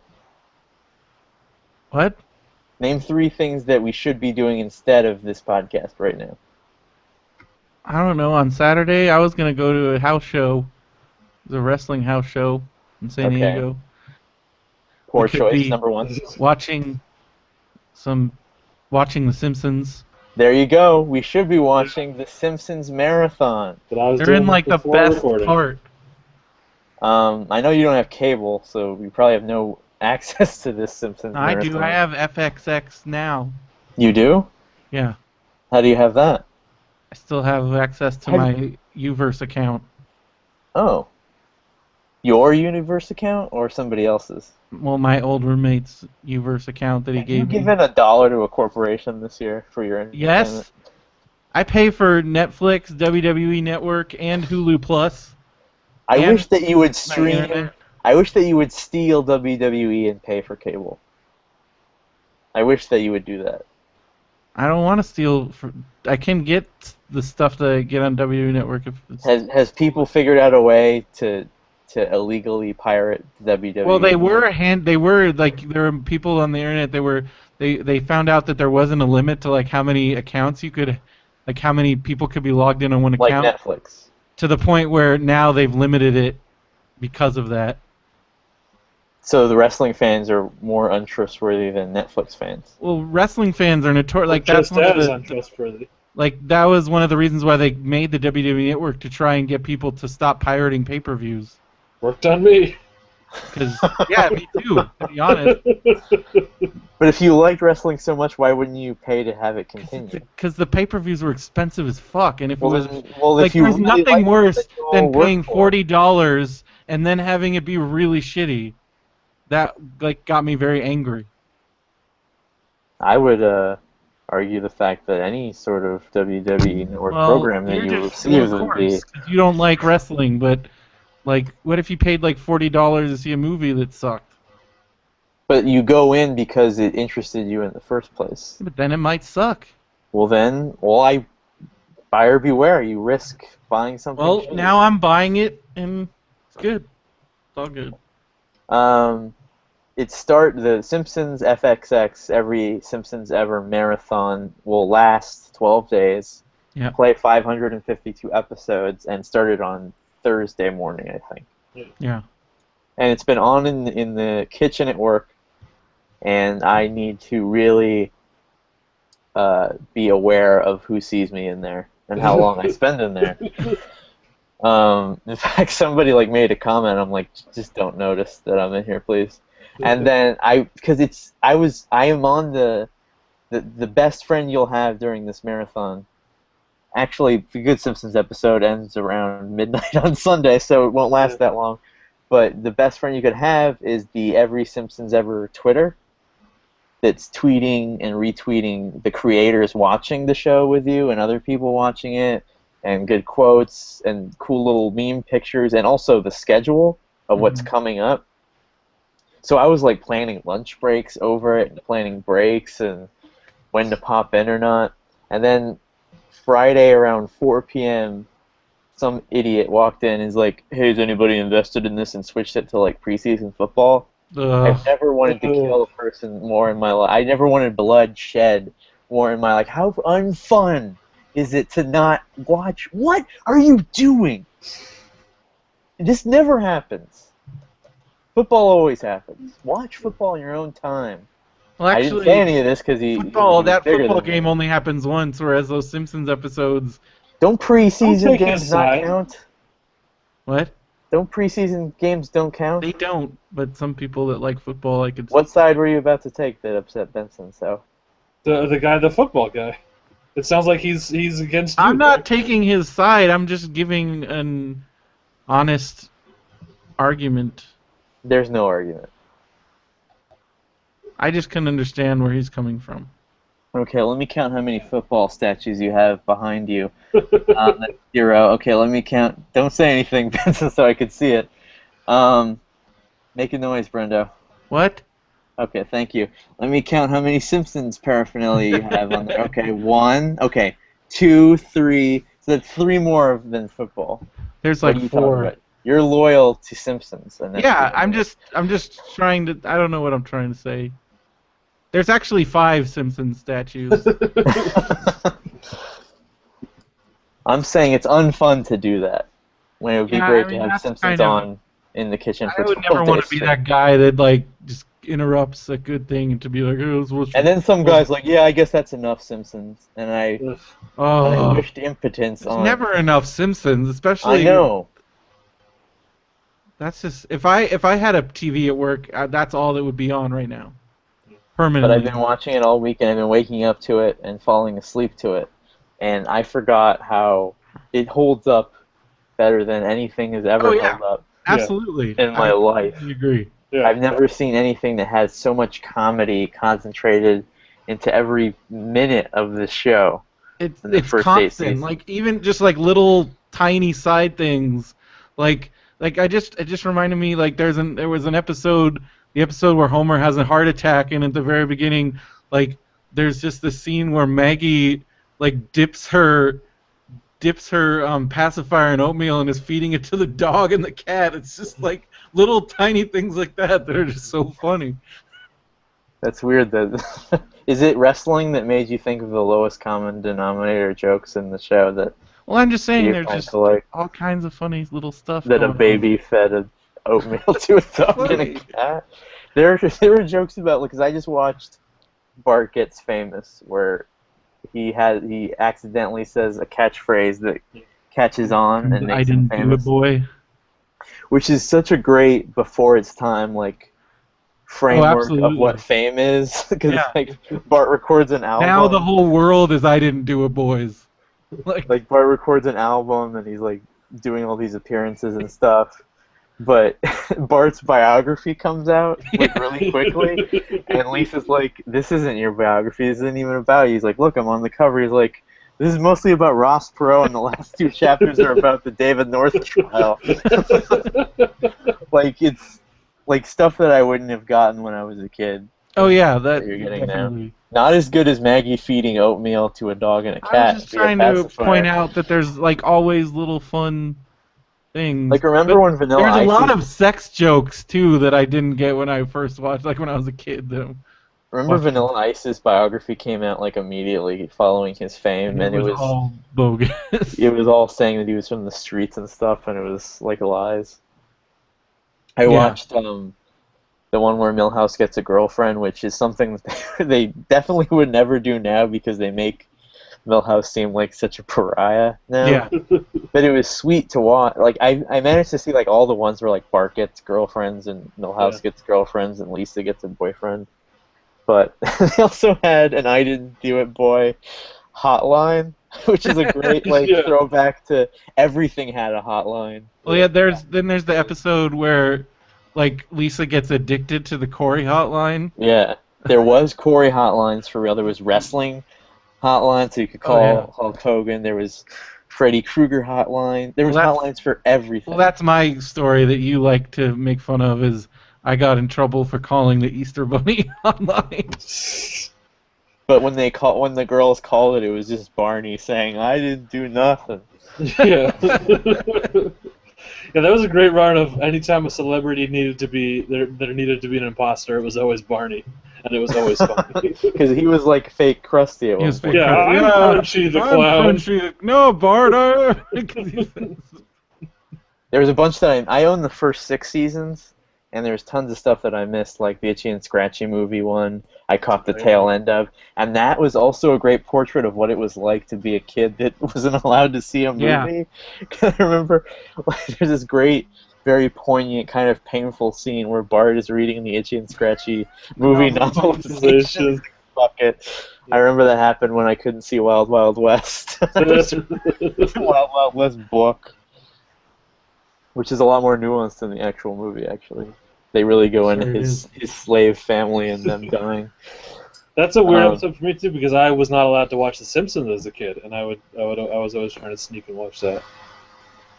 See, that's where I really appreciate my mom, because I had so many friends that weren't allowed to watch The Simpsons, and my mom actually would remind me like when it was time to watch The Simpsons. Like that's kind of how great my mom is. Like she knew it was my thing. Like because when it started being on syndication all the time. And then also, before it was on syndication, and it was on after my bedtime, when it switched to Thursdays, she would tape it for me. See, that's, I mean, I don't know. I hated it. And I went to a book signing of Nancy Cartwright once, and she's like, "Oh, does your whole family like The Simpsons?" I'm like, "No, my parents hate it." And Isn't it weird? And she looked at my parents who were standing next to me, and it was one of the most awkward moments I've ever had. Isn't it weird that book like was really good and then it turned into like a Scientology commercial? Yeah. That was disappointing. She used to live in Eagle Rock and drove around a Volkswagen Bug full of Simpson characters on it. She hosted the American Movie Award or American Music Awards once during the second season of The Simpsons. Oh yeah. And the cool thing about the DVDs is that they have all those promotional things that they made for. They have the ones where they really showed popular. up like in the actual when they made them go to somewhere like in the suits. Well, really she hosted the American Movie Awards or Music Awards as Bart Simpson, but it's her in a rubber mask. Yeah. And she was the host, so she's constantly up there. She had to read a teleprompter through the little eye holes in a rubber. It wasn't even a mask they made for the show. It was a rubber mask that you would buy at a Halloween store. Oh, no. But remember, they were had 1-800-COLLECT commercials and the endless Butterfingers commercials. I became a Butterfinger love person. Like I used to when I was a kid. I didn't really a lover of Butterfinger. I don't know. You're that. And then those Butterfinger BBs, which don't exist anymore. Those things were awesome. Yeah. You're like when Homer had to Lisa wanted Homer to lose weight, so he bought him those weight loss tapes. But they're actually vocabulary tapes, and then they stopped using them because he gained too much weight on them. And he's like, "Where's the dig thing for use of food?" And he just said, "I'm a Butterfinger love person." You're like our Homer. You get in all these adventures and scrapes, and you have these bouts of anger where you just kick people's asses and stuff. That's what I like the most about Homer. Remember you said you were on Fen that one time and you slammed some guy's skull into a yeah. wall? I picked up my best friend who was like way bigger and scarier than me and shoved him against the wall. Brendo on Fen is like a animated special we have to make one day. But it's on right now, and it'll probably be on by the time you hear this, because it'll be on for the next 12 days. Yep. Yep. Have you heard Anaconda? No, everybody's talking about it, but I just haven't gotten around to. This song is dirty, Brendo. It's about dicks, right?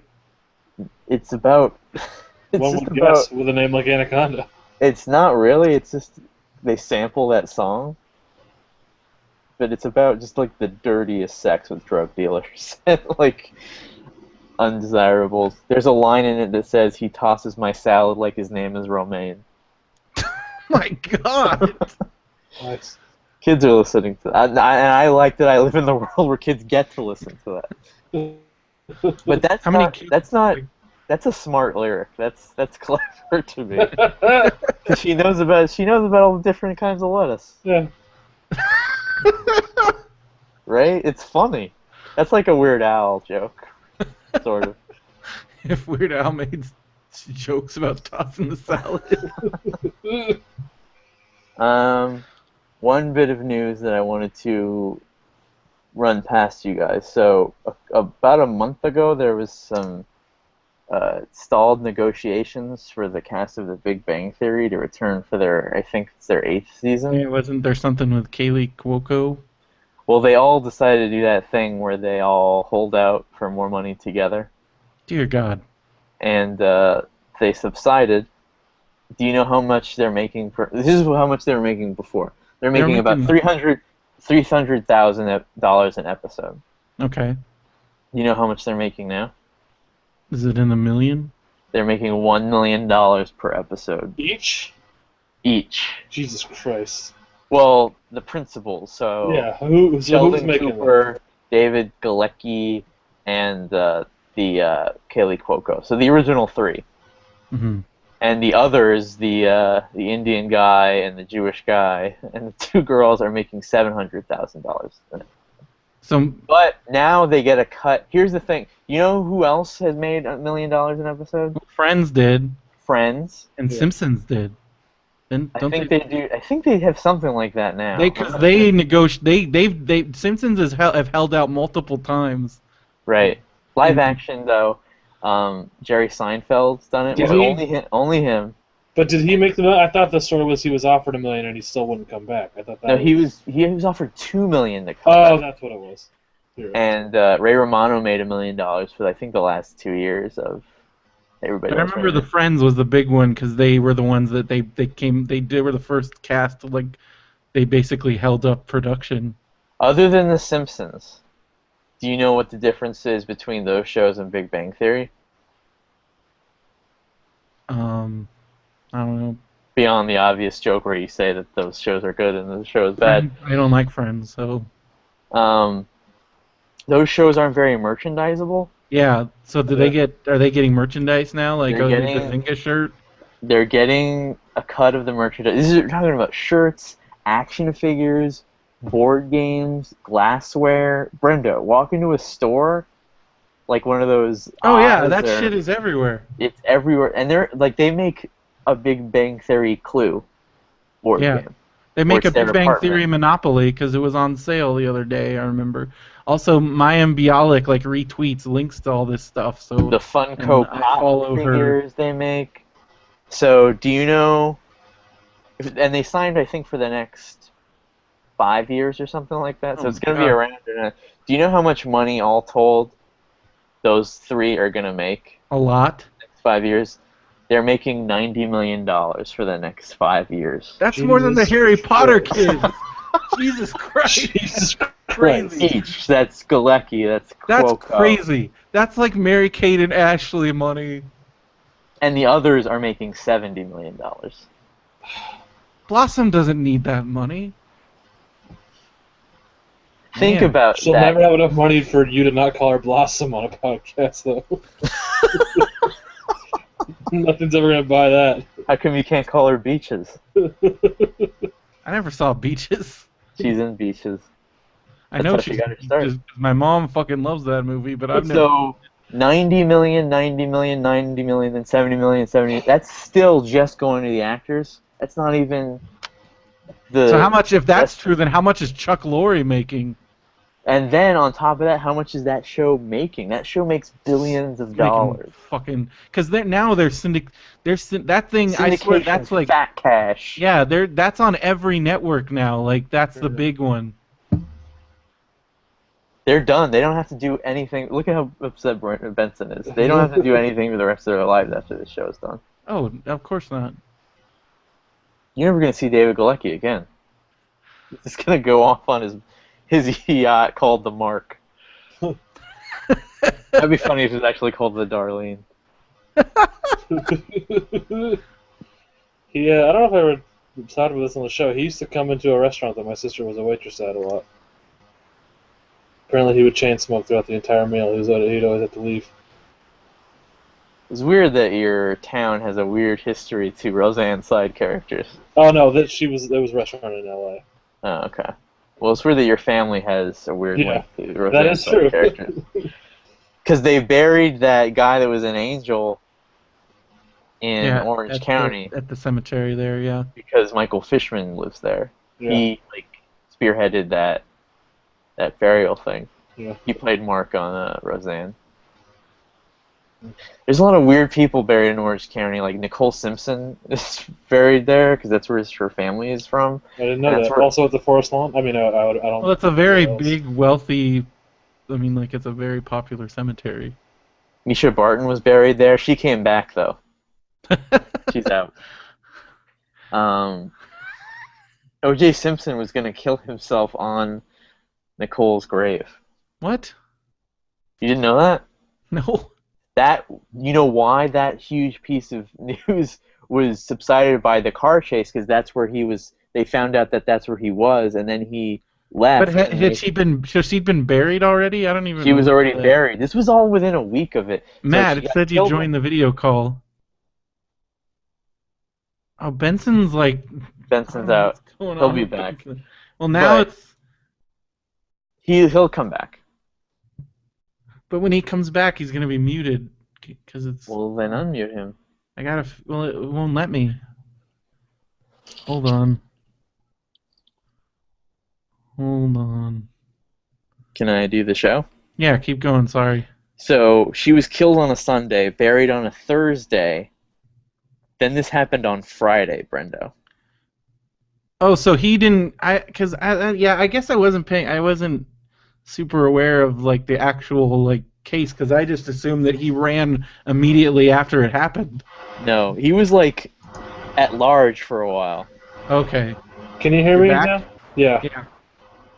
That's what makes it so weird. He was attending the funeral and stuff, and everybody's I'm pretty sure that he did it. And he was just out there, and and I found old news coverage of the time, and they're he's the lead suspect, and he's just walking around. And so when they finally told him to surrender, he didn't, and they found him at the grave, and then that made the famous 405 chase. Because that's something that an innocent person does. Right. Well, man, we're talking about OJ now. This is weird. No, what were we talking about before? Big Bang. About Big Bang Theory. And Benson's weird. Oh, and weird people that are buried, or weird buryings in Orange County. That's where we got that. Anyway, let's get to the meat of this.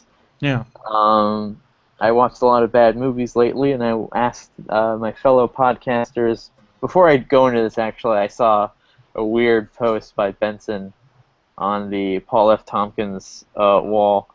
Where somebody's hey, a friend of mine said that they saw me post on here and that it was very creepy and weird of me, the way I talk about Paul F. Tompkins. Is this not a private board? Can everybody see what we're saying? And then Benson chimes in with, actually, a guy that I co-host a podcast with constantly sees these and makes fun of me because of them, and I was there reading it, unable to respond. Yeah, you liked it. And I felt me liking it was me pushing the penny against the wall like in Ghost. Like I couldn't respond to you, but I wanted you to know that I was there. Yeah, I mean it worked. I knew you were there. But anyway, we decided to list our top 5. What did I tell you? Most disappointing is what you told me. Yeah. Okay, that's correct. The most disappointing movies that we've ever seen, I guess. Yeah. Not So necessarily sequels or whatever, Yeah. but not unnecessarily those things. 4 of my 5 are sequels. Okay. Well, that's 2.5 of mine are sequels. that's interesting because only one of mine is. Hmm. All right, and I only have 3 on the list, so I will make up the next 2. I'll start with my number 5. Brendo, then Benson, then go to me. Okay. So, some of these I'll just preface by saying for me personally, like You'll as preface? preface. Preface? I don't know. I can't talk today. You're like Gabriel Kroner in My Trekkies. brain's turned off. Well, so number 5 for me at the time it came out was definitely, I mean, it had to be on this list, was Big Top Pee-wee. Because I didn't think you were going to say that. as a kid, when I watched it, it was not what I wanted. You're correct, though, because the show was on at that point, right? Yeah, and it was not what I wanted from a new Pee-wee movie. I can watch it now and be like, this movie is fucking nuts, and it's an interesting, humorous movie to watch, but as a follow-up to Pee-wee's Big Adventure, it failed in every possible way. Have you And as a seen it, kid, Benson? I have. Yes. As a kid, I was just insanely disappointed. Like, I'm pretty sure I may have cried, like, at some point in being upset. I've only seen the first half hour. Because it starts out with man. Pee-wee, like, in love with a school teacher in some Yeah. weird town for some And reason. he's like really, he has like a hair fetish. It's really fucking weird. And he has a pig that has his He's voice. a talking pig, Yeah. which is never explained. And then the whole house gets... Or no, a circus gets... Well, the talking pig is never explained. He has a lot of things that talk, Brendo. That's in the Pee-wee tradition. Yeah, explain the He doesn't clock have that talks. talking animals. Explain Cherry. Is never explained how he talks. Yeah, but this like is supposed to take place in some like. Also, it's just like all of a sudden Pee-wee's a farmer. I mean, forget the talking pig then. Pee-wee has a farm now? Like, what the fuck is going on? Do you think it would have been like how the Muppets in every movie, they're a different... Yeah, version that was of the mine. Muppets? That was my interpretation. That was. I was similar just thing. very upset. I'm like, where's Dottie? Where's Francis? Where's the bike? What the fuck is this? Why does he have a farm? Why is there the little midget lady? Why is Chris Christopherson married to the world's smallest woman? That doesn't even make sense. And it's that a tornado brought them there, or Yeah. that the tornado brought him there. And why is he suddenly a genius that can, like, genetically breed But which way plants? was it? Which way was it? What? The tornado picked up him and brought No, him it to the picked circus? it dropped the circus on his farm. Yeah, 'Cause he's okay. a farmer. Which again, like, just Pee-wee's a farmer now, guys, and he can genetically modify plants. He can? Enjoy What that, happened? kids. What does he do? He makes like giant tomatoes and shit. There was like some whimsy to it. There were like Pee-wee versions of vegetables. But still, it's so. I mean, I get it now what he was doing because it's just this is the Pee-wee character at a farm. It's not meant to be like a direct sequel. But as a kid, that was the last thing I wanted to see. Especially because, as Derek pointed out, the show was out. So like, I'm watching Pee-wee's Playhouse every weekend, every Saturday. I watched the movie. I have the movie on VHS, and then to go to that opening day and just be like, "What the fuck?" I think I was like 8 or 9, and I was just pissed. Okay, I think I have my 5 now, but that's a good one. Didn't think of that one. I'm glad our lists have diversity. Yeah. Benson? Go ahead, Benson. Well, following the grand tradition set by Derek, I have selected a TV season for one of my entries. No, So skip back my to number me. 5 is Wait, Red no. Dwarf season 7. No, What? nobody Really wants to hear terrible. about that. What did you say? Immediately followed 2 of the best seasons of the show. Okay. What did okay. you say? Hold on, Benson. Stop for a second. Do you ever want a girl to touch you? What did you say? I didn't even get to hear what he said. I'm doing him a favor and I'm stopping him before he complains about Well, Red you Dwarf got to season say- 7. Do you really want to hear him I talk still about can't this? hear what show you're talking about. He's talking about Red Dwarf season 7. Oh, Jesus Christ. Okay, now I'm on Derek's side. Seasons 5 and 6 were We great. should. I don't even. 2 favorite seasons of the show, and then season 7 was really awful. Do you remember I love that Brendo? Benson is still mad that Derek said Cheers for like his Can I favorite tell you? movie. Can I tell you something? I'm not still mad. I just genuinely couldn't think of a 5th movie, but I really hated that season, and I really loved season 5 and 6. So I thought, hey, I didn't even know that Wow. lasted more than a season. oh, it's on How do season you 11. how do you take that premise and make it last 70 years? Well, I mean, well, they split it. It's British style, so they've had 11 seasons, but they've been going for like 20 years now or something. Is it weird like still that. going? Yeah, I mean, technically, they'll do like a season every couple of years. Do you remember in Buffy Brendo when those 3 nerds that Spike went to check on his ship were they were trying to relate to Spike and he's like they were trying to talk about Red Dwarf Yeah. and Spike told them to shut their fucking nerd mouths. It's a good show. But season Benson 7 was would be terrible. then Benson would be like a nerd evil genius on Buffy, and his power was to just annoy Dawn They did a and never call the cops on him. they did a weird thing in season 7 where the guy who All right, played I'll go Boomer now, was probably. not available, so they killed my off his choice, character I and figured out created a new 5, character that was also played by him. and so my and then that my character was first only in one like will 3 be episodes, and it made no a movie that goddamn everybody sense, was looking forward and it to was at terrible. the time. But then ended up disappointing everybody. Thank you, Benson. Is Indiana Jones and the Kingdom of the Crystal Skull. Now the thing is, I really liked it when it came out, and I was too old. And I was too old to do that. Yeah. And I guess you were way too old to do that. That's why I couldn't put it on my list because honestly, I talked myself into liking it as I was leaving, probably because I was with Phil, and What did Phil think? Phil loved it.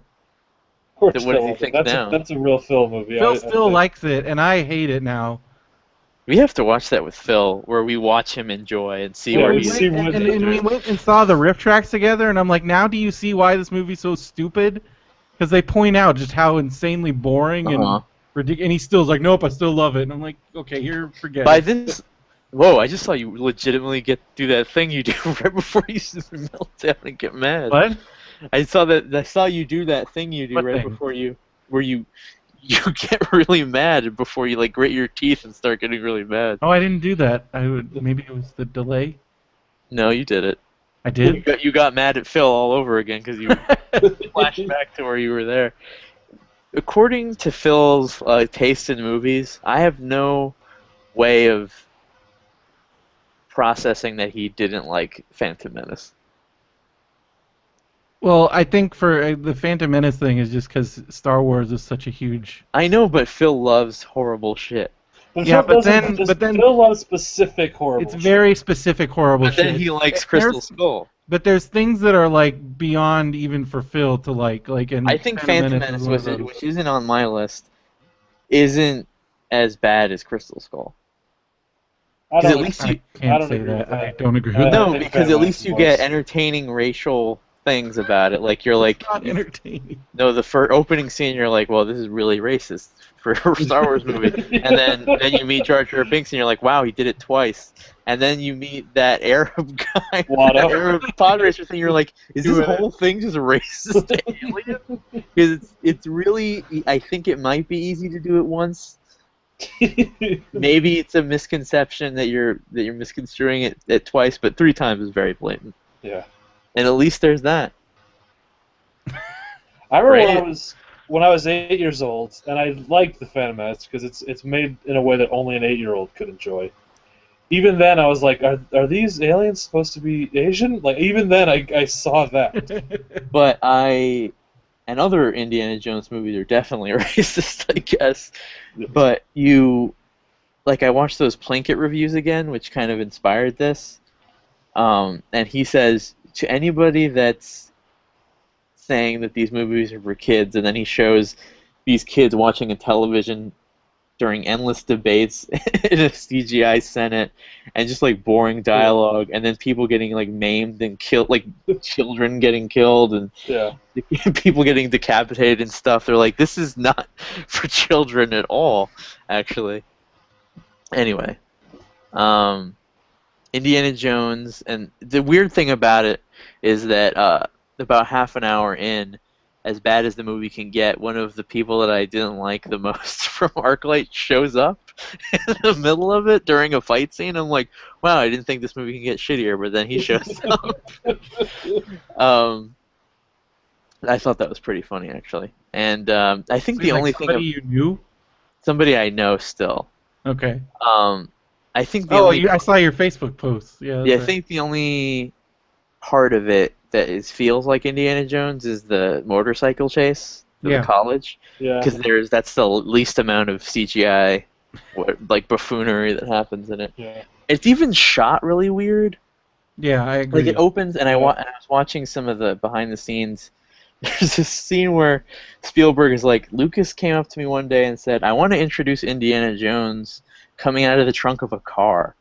And Spielberg's like, okay, whatever. And then they do it, and it doesn't make any sense because it like breaks the bit of the Indiana Jones trilogy where the beginning of each one is the end of some other mystery. Yeah. Yeah. And then it's oddly CG in the big Area 51, and then I think Harrison Ford's entire performance is dubbed because he's talking to Kate Blanchett, and he's like, "Well, if you see those W's," and I'm like, "What is happening?" He's like, "It sounds like those W's are just Eastern Ukraine." I think Mike Judge dubbed Harrison Ford for this movie, and then like it just looks weirder than the others because it's so digital. Yeah. And then Shia LaBeouf sucks. Yeah, he's horrible. Like he's beyond horrible. They used to actually have real places that they would go to, and they created this place called Akator, which doesn't sound real at all. And he wanted it to be like a 50s B movie with aliens, but then they tried to shove in pyramids and like temples and stuff into it, and it doesn't feel right. And then Kino from Teenage Mutant Ninja Turtles shows up at one point and tries to kill them. But who are they, and why are they guarding this grave? And then it just goes off into like them in a CGI Jeep just getting thrown from tree to tree. And then I remember thinking when I saw it, when Shia LaBeouf gets caught in those vines and he sees the monkeys swinging, he's like, I'll do that too. I remember very distinctly thinking, people are going to complain about this, but it's fine. It's not fine at all. It's so weird. The stupidest thing. Like, it's so stupid.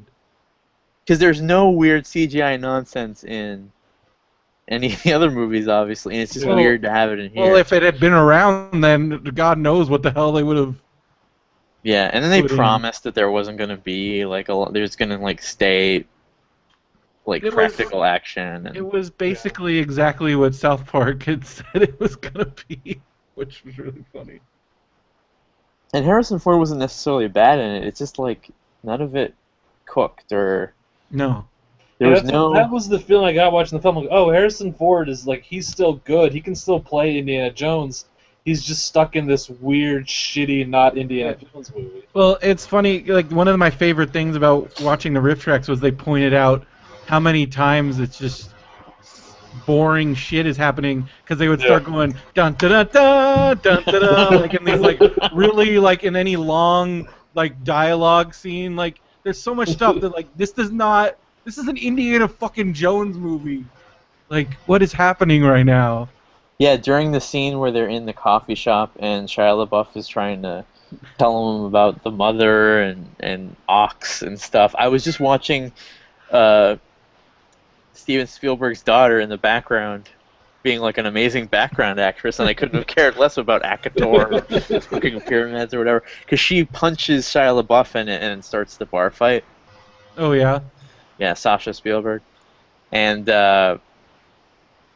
then Chet Hayes is in the scene where they finish the motorcycle. Chet Hayes is in it?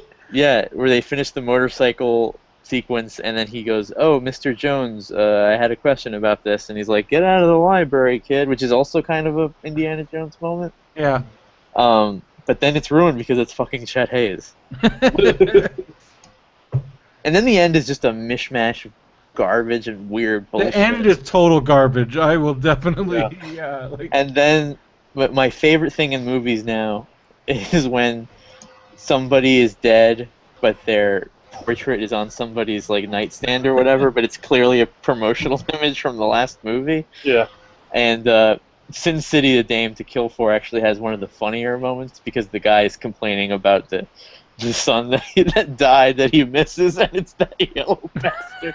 It's like Giovanni Ribisi, like. There's a portrait of that yellow bastard looking really mean, and, like on his desk. Because that's totally what he would have. Like, hey, look at my boy. Yeah, he went to a Sears and had this taken.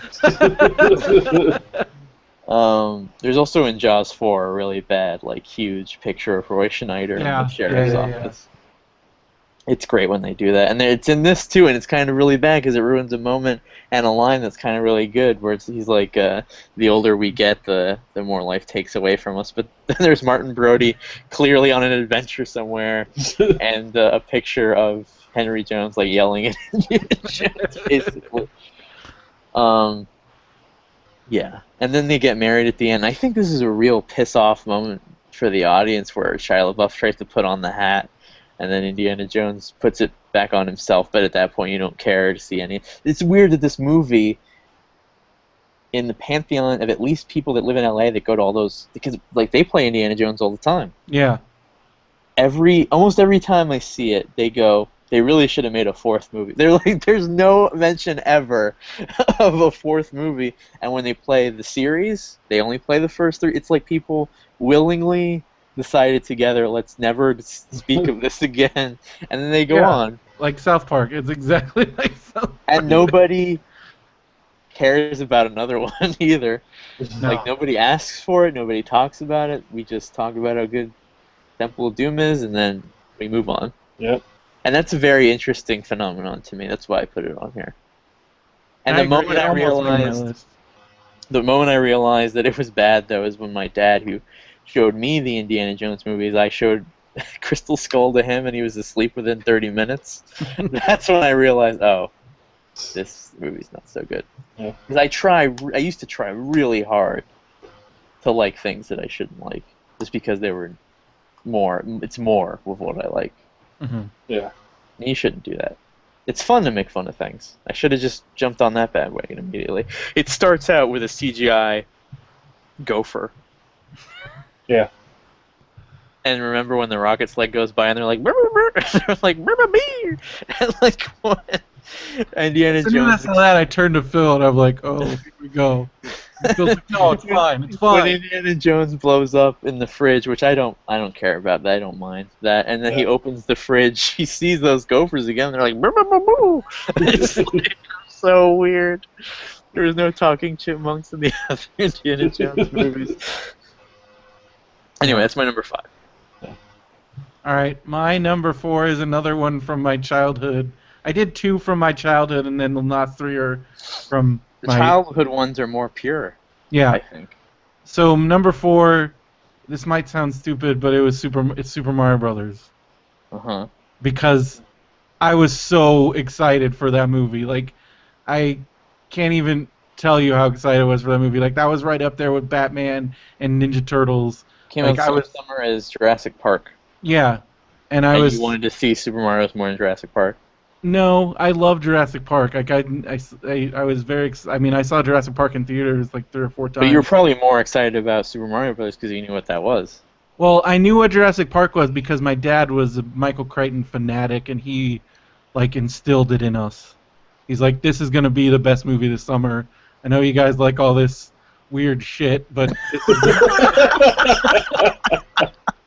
like, he's basically like, because I think I even wanted to see something else, like, and he's like, no, we are going to Jurassic Park, and you will thank me later, and he was totally right. And because I still didn't quite know what it was going to be because the trailers did not tell you a whole lot. And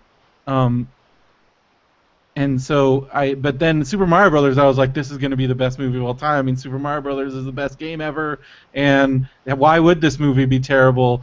And then I just remember, like, my dad was always so patient with, like, going to dumb movies that I wanted to go to, and that one, like, he it really took a toll on him, and he's like, you don't want to see that again, do you? And I was like, no. And even as a kid, like the target audience, I was just like, that was horrible. Like they just totally like destroyed everything good about Super Mario Brothers, and it gave me like a hatred of Dennis Hopper as a kid that like later I like. It, Who was like, trying to chase that Jack Nicholson be a villain in a Yeah. big stupid movie. Yeah, I mean, I get why he did it, but at the time, like it ruined for many years. Like I had zero tolerance for Dennis Hopper between that and Waterworld. I was like, fuck Waterworld's that great, guy. though. No, I love Waterworld. I There's love only Super one. Mario Brothers. There's only one complaint I have about Super Mario Brothers, and that's that King Koopa asks for the Koopa pizza, but without pepperonis or whatever. Wouldn't the Koopa pizza be exactly what he wants on it anyway? Yeah. Why would he have the True. Koopa pizza have something that he doesn't want? But I agree with Benson. I don't think it's a good movie, but in like Popeye, it's like a weird it's true version. yeah, but of it. as what I want, it wasn't what I wanted it to be at all. But and like I was, it's oddly true to the source material in a different way. And yeah, but as a there's this kid, weird- what I thought it was gonna be, it was not at all. Like I'm Like just the talking about- Mushroom King Yeah. was That was mushroom, fucking ridiculous. there's this powers. weird consistency to it where everything in the movie is sort of aggressively connected to the like, game. Yeah, and but just like ugly looking in a way that like it all makes sense together. Yeah, Like, but as yeah, an but the as like weird a, Goombas as a, fits as with a the weird 12-year-old who wants to see fucking Super Mario Brothers come to life, Big Bertha was in it. that Yeah. was not what I Bertha was was great. looking Toad for. was in it. Yeah, Yoshi was in it. What And more do you Yoshi was want? horrible. yeah. The We watched it. Goombas, horrible. Remember when we The watched Goombas were fucking ridiculous. it? They look like the Ninja Turtles now. It's not. I just remember not being true. very. You said disappointing, and for me, that was extremely disappointing. I It's remember weird watching that it they wear daycare. coats, though. Hmm? What? What'd you say? I said it's weird that they wear coats. Oh, Yeah. What the fuck? What was Benson saying? I watched it in daycare when I was 6 years old. A whole daycare full of children just wrapped all the way into Super Mario Brothers. It was a great moment in my early childhood. I like that his name was Mario Mario. Yeah, and Luigi Mario. Great. Isn't it weird that they cast like a... I wouldn't call John Leguizamo a hot young actor, but like a young, fresh-faced actor that was clearly a different race. Bob Hoskins. Bob Hoskins, or even the character he's supposed to be Yeah. playing. Yeah. No, nothing in that movie made Do you think like a studio executive's like Luigi should be like a Robin, like a sidekick? Kids Yeah, don't want to see two I old think that's how it men. happened. Who would you cast as Luigi from then if you were casting age appropriate I don't know, man. to look like Luigi? Who was the guy? He shows up as like a fake. It would probably be like a Ted Danson? No. No, it would be like a. That'd be amazing. I would think like a. Hold on, let me. Like a. What's his name? John Turturro. Well, yeah, like I can kinda that, see or that. He needs to be tall, definitely. or it would be like or somebody. Well, I guess he's not tall, but what's his name? John Turturro's perfect. Like Chaz Palminteri. Whoa, what? Isn't he I don't know, old? And seems kind he of- looks like well, he at the could time play one he of the was fish. older, but he seems like he could be a Luigi type. Now it would be Paul Giamatti and Sacha Baron Cohen. Yeah, probably. That'd be awesome. I wish Nintendo tried it, but they literally, that movie ruined the prospect of any other Nintendo movie happening because Yeah. Nintendo doesn't want to ruin Yeah. their characters with a movie again. It's sad because they could at least make an animated, like Pixar-like Super Mario with Yeah, all the characters they have and stuff. totally. That's a good one though. It's also tricky No. for them because none of their characters like talk really in the games. They're more than like one sentence. What?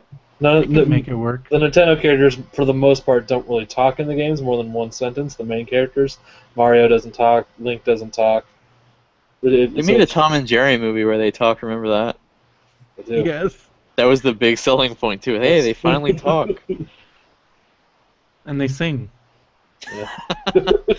I think they're like, let's make a Tom and Jerry musical, and they're like, your lead characters don't say anything. Oh.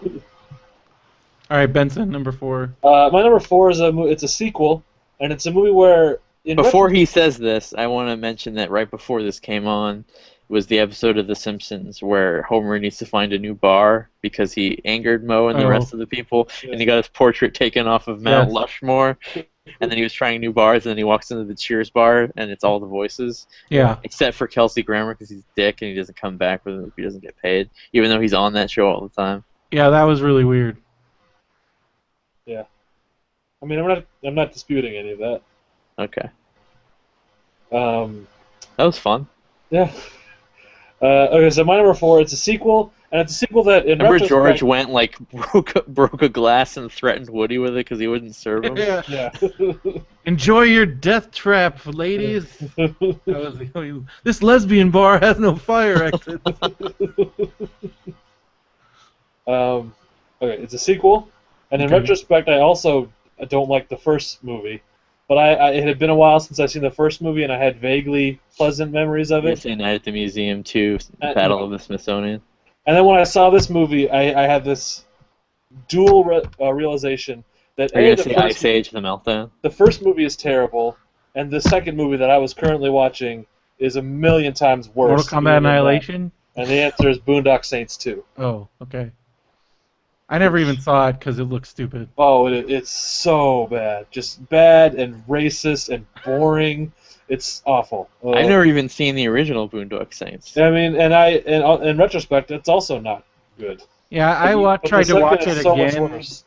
and I would rather just watch Overnight again. Yeah. Yeah. Every time I watch Overnight, I'm like, I should look at that because remember everybody was praising it as Pulp Fiction with soul, which angers me so much because that movie is all about the redemption of the soul. The whole ending of that fucking movie was about redemption. Yeah. That's exactly what a dumb person says about when they see Boondock Saints. That's what dumb Boondock Saints fans probably. So say. once I actually, because it's on Netflix, I tried to watch it and I watched about maybe 20 minutes of it, and then I watched Pulp Fiction. Yeah, I saw Boondock Saints when I was 12. I liked it enough to see the sequel, and then it was just a sad 2 hours of my life just sitting there like, oh fuck, how did this happen to me? It's really bad. But you were looking forward to it? And as much as like, oh yeah, I remember I liked the first movie. It's got a sequel. It's cool. And then it's more. My expectations weren't necessarily so high, but the drop was so low that. Did you wear a Boondock Saints shirt from Hot Topic? No, I did not. I had some Hot Topic shirts, so I'm not gonna lie. Back in the day, that was the only place to get movie and TV show shirts. Okay. No Suncoast where you live? No, there wasn't actually.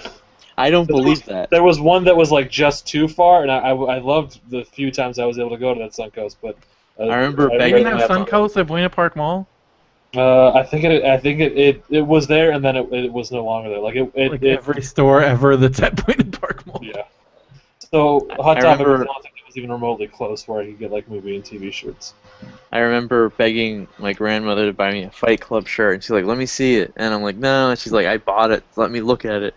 And then the rules of Fight Club were on the back. She goes, "First rule of Fight Club, don't talk about Fight Club. Second rule of Fight Club, don't talk about."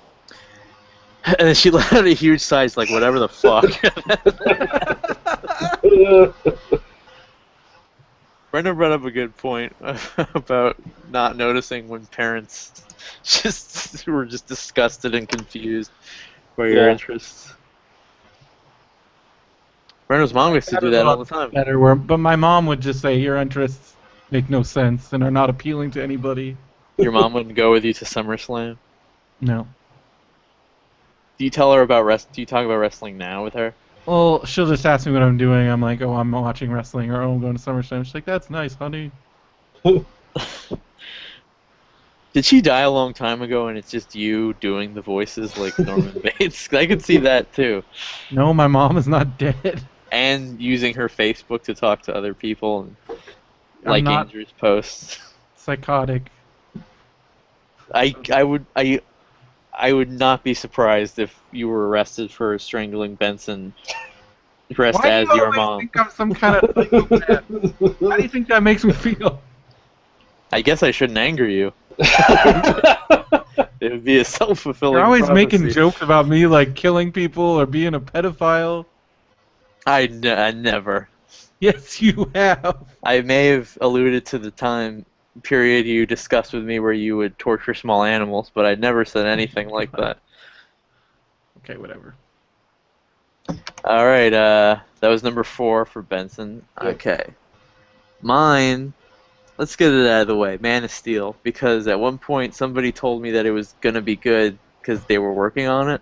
Yeah. And I was, and then remember the trailer with the Yeah, I Hans remember the Zimmer first music? trailer. That was really good. I just didn't. I never really cared a whole lot about it, so it's not on my list. I was really, I love Superman. And Superman movies, and they're good. I like. In the beginning, it was hard when I was a kid. It was hard to watch the Christopher Reeve movies because they're so dated. Yeah. Mhm. But they're really well made. Yeah. And now I appreciate them, and I really like Superman Returns. And Yeah. I was really hoping that this was going to be. Have we talked about Superman Returns on air? Yeah, we have. I'm Okay. very wary to do that around you, Benson. No, I agree with you. Yeah, we've had this discussion. Yeah. I know, and I don't know what that means for me. Okay. No, that's a good thing. I like that. Yeah. So it's just like this was the worst thing. I watched recently the movie, and I thought at the time that Dark Knight Rises was completely awful, and this had some moments, but this has no moments. Yeah. This has no good redeeming qualities at all. It starts out with a fat redheaded kid like bullying Clark Kent for reading like Galileo or some like philosopher or whatever, and he keeps calling Clark Dick Splash, and then I just looked at Henry Cavill for the whole movie. I'm like, that guy does look like a Dick Splash. And then like Superman's petty in it, and like Lois Lane isn't interesting, and everything's gray. And like the first 5 minutes has Michael Shannon shotgunning an old woman in the chest with his laser gun, and it's like, is this? Oh, this is a Zack Snyder movie. If old women are getting shotgunned in the chest, and then there's weird like Dragonfly people, like weird Episode 1 characters on Krypton, and you're like, we don't need to see this ever, right? Like you can keep that to Lord of the Rings because at least they're. Like in the books, they describe like weird creatures, right? Yeah. Yeah. It just seems like chuffa. Too much going on. And then the Krypton scene happened. It's like too long, and then they can't even do the correct origin. They have to put in a bunch of bullshit about a codex and like DNA sequencing and outposts and too much Kryptonians in Superman movies. I think still. Because they haven't really touched upon his rogues gallery at all in movies. Yeah. No Bizarro, no Metallo, no Amazo, no Starro, no Titano. DC has tons of O-related villains to use. Do you think they'll ever use Starro in a movie? A DC probably wouldn't if it was a Marvel character. Absolutely. Because the first Avengers comic book has them going against Loki. So when they made the movie, they're like, well, we'll make it the same. They'll fight Loki. In the first Justice League comic, they fight Starro, which is a giant starfish. But they could make that work. Just make it like Pacific Rim, right? Just make it a big starfish monster. Could. I think they could, but I don't know if DC will because they're kind of dumb with those kind of things. I mean, because it makes it different enough, right? Like in Avengers, they fought an army, and then like a clever villain. In this, they could just fight this physical monster threat, like them all going up against Godzilla or whatever. Yeah. Totally. Like, it's different. Why don't they fucking do that? Zack Snyder doesn't do that. He dodged that once already in Watchmen. Yeah, and I like that. That makes it comic booky. When people are like, well, it's better, I'm like, well, the point of Watchmen is that it's ingrained in the history of comic books. And so when you move it to a movie and then you start changing that kind of stuff, it misses the point. Yeah.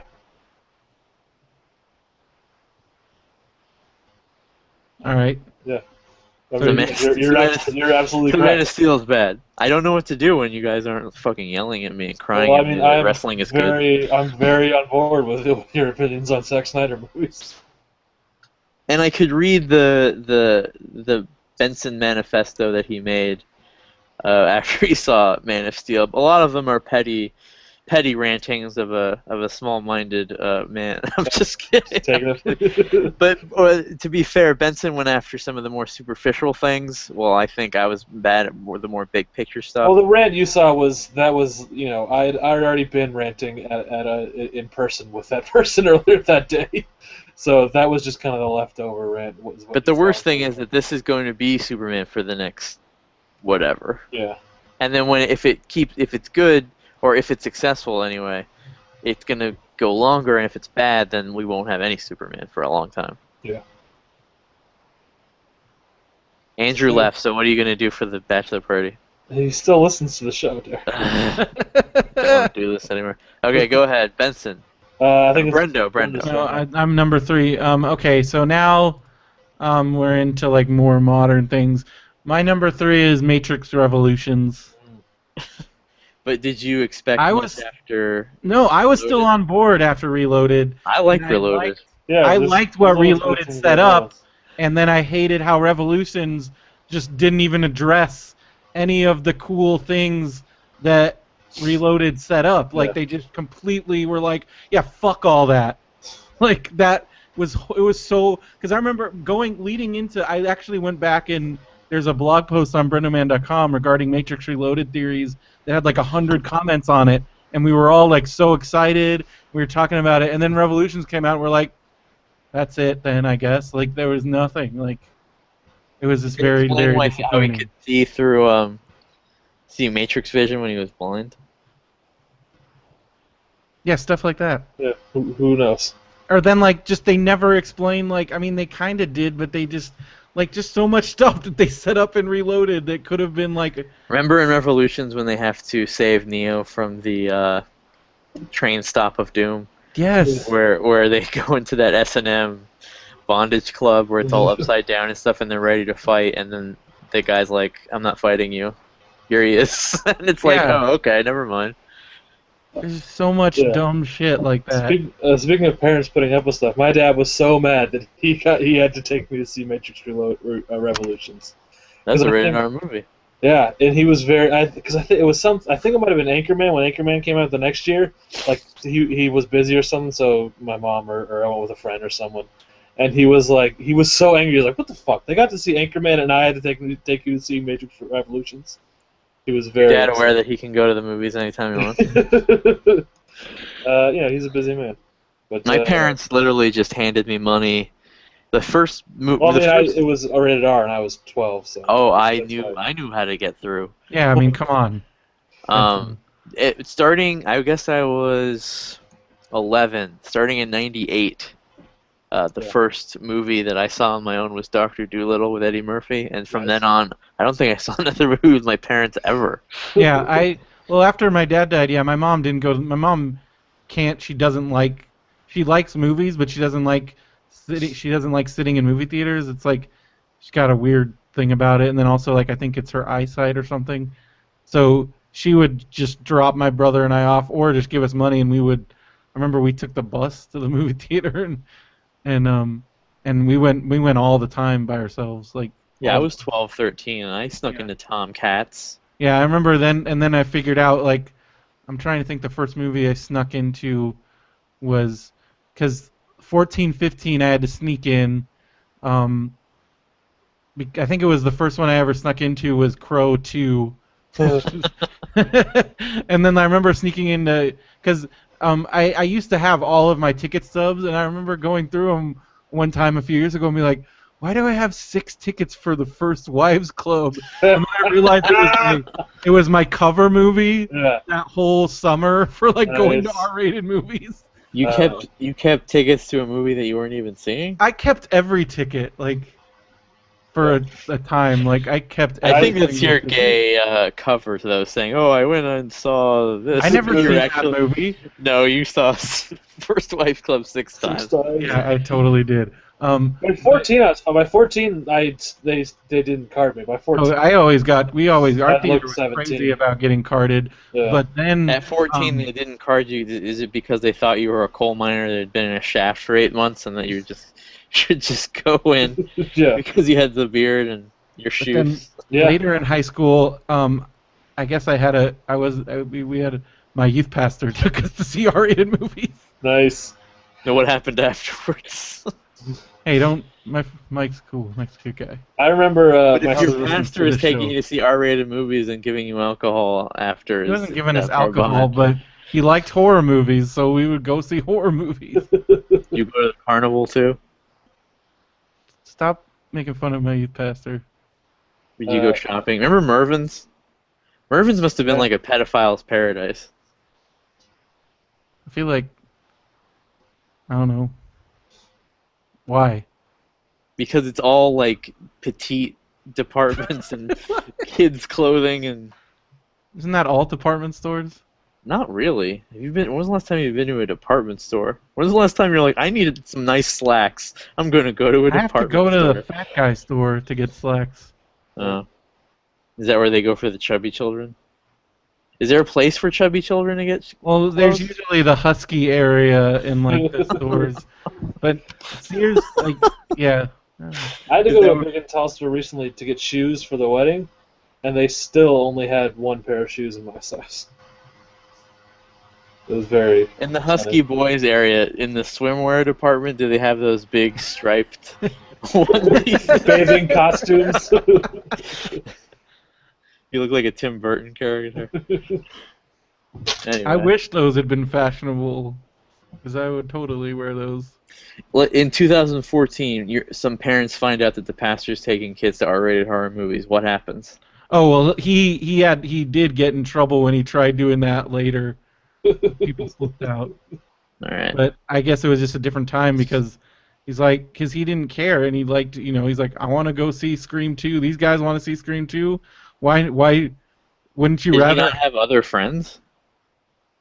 We did stuff a lot. I mean, if you're a youth pastor, you're hanging out with the kids a lot, and if you both want to see Scream 2, I could see that. That's what we did. Like, we hung out all the time. Uh-huh. Not just me and him, but like a big group of my friends. Like Of boys? Our youth group. I was very involved in youth group. Yeah, that person in my life was Phil, Derek. Yeah. If this is the episode that has 2 huge bombshells like that, I would sell this episode for $1.99 on iTunes. You never went to like high school youth group at all? High school? You never got invited to like a youth group thing? A youth group? Yeah. No. Okay. I talk to people. I talked to people. Yeah, well, I didn't choose to go to this youth group, Derek. I did. I liked it. I would have gone even if I had a cool youth group. Where did Phil take you? Phil didn't take us anywhere. We just played Nintendo at the church. Well, okay, that's Phil playing Nintendo and not minding that other people are around him. Well, no, we would do it was 2 hours every week, and we would do an hour of Bible study and then an hour of Nintendo. Is this like for friendless kids? No, this is like this is kids who need to be saved. This is Okay, I don't know what. I've never been in a youth group before. I don't know. Our group wasn't like really like. It was just like high school kids hanging out, and it just happened to be like cast like casticides. No, there was like the popular kids. Like when I ended up going to the public school, I was friends with tons of the popular kids because I knew them through church. Well, I just hung out with my friends. Well, yeah, I hung out with my friends, but I was also knew a lot of the AS Associated Students kids and like football players because they went to. I had this friend that was like, well, we were kind of frenemies, and he was kind of more of a jock, and there was this girl that we were constantly after, and she was constantly dating the both of us. She could never choose, and even though he kind of dated this other girl who was kind of his opposite, she was kind of a hippie, kind of political activist kind of girl, and we let this nerd hang out with us too, and he was obsessed with this other girl that we knew who was like kind of a rich, like, spoiled girl. Her mom was like a surgeon or something like that. But I was kind of like the leader of that group, and we'd all hang out at the soda shop. How long do I have to describe Saved by the Bell before you say something, Brendo? I didn't know that's what you were doing. I'm sorry. I think because anytime Saved by the Bell things are mentioned, you just get entranced into it, and you're like, I wish that was me.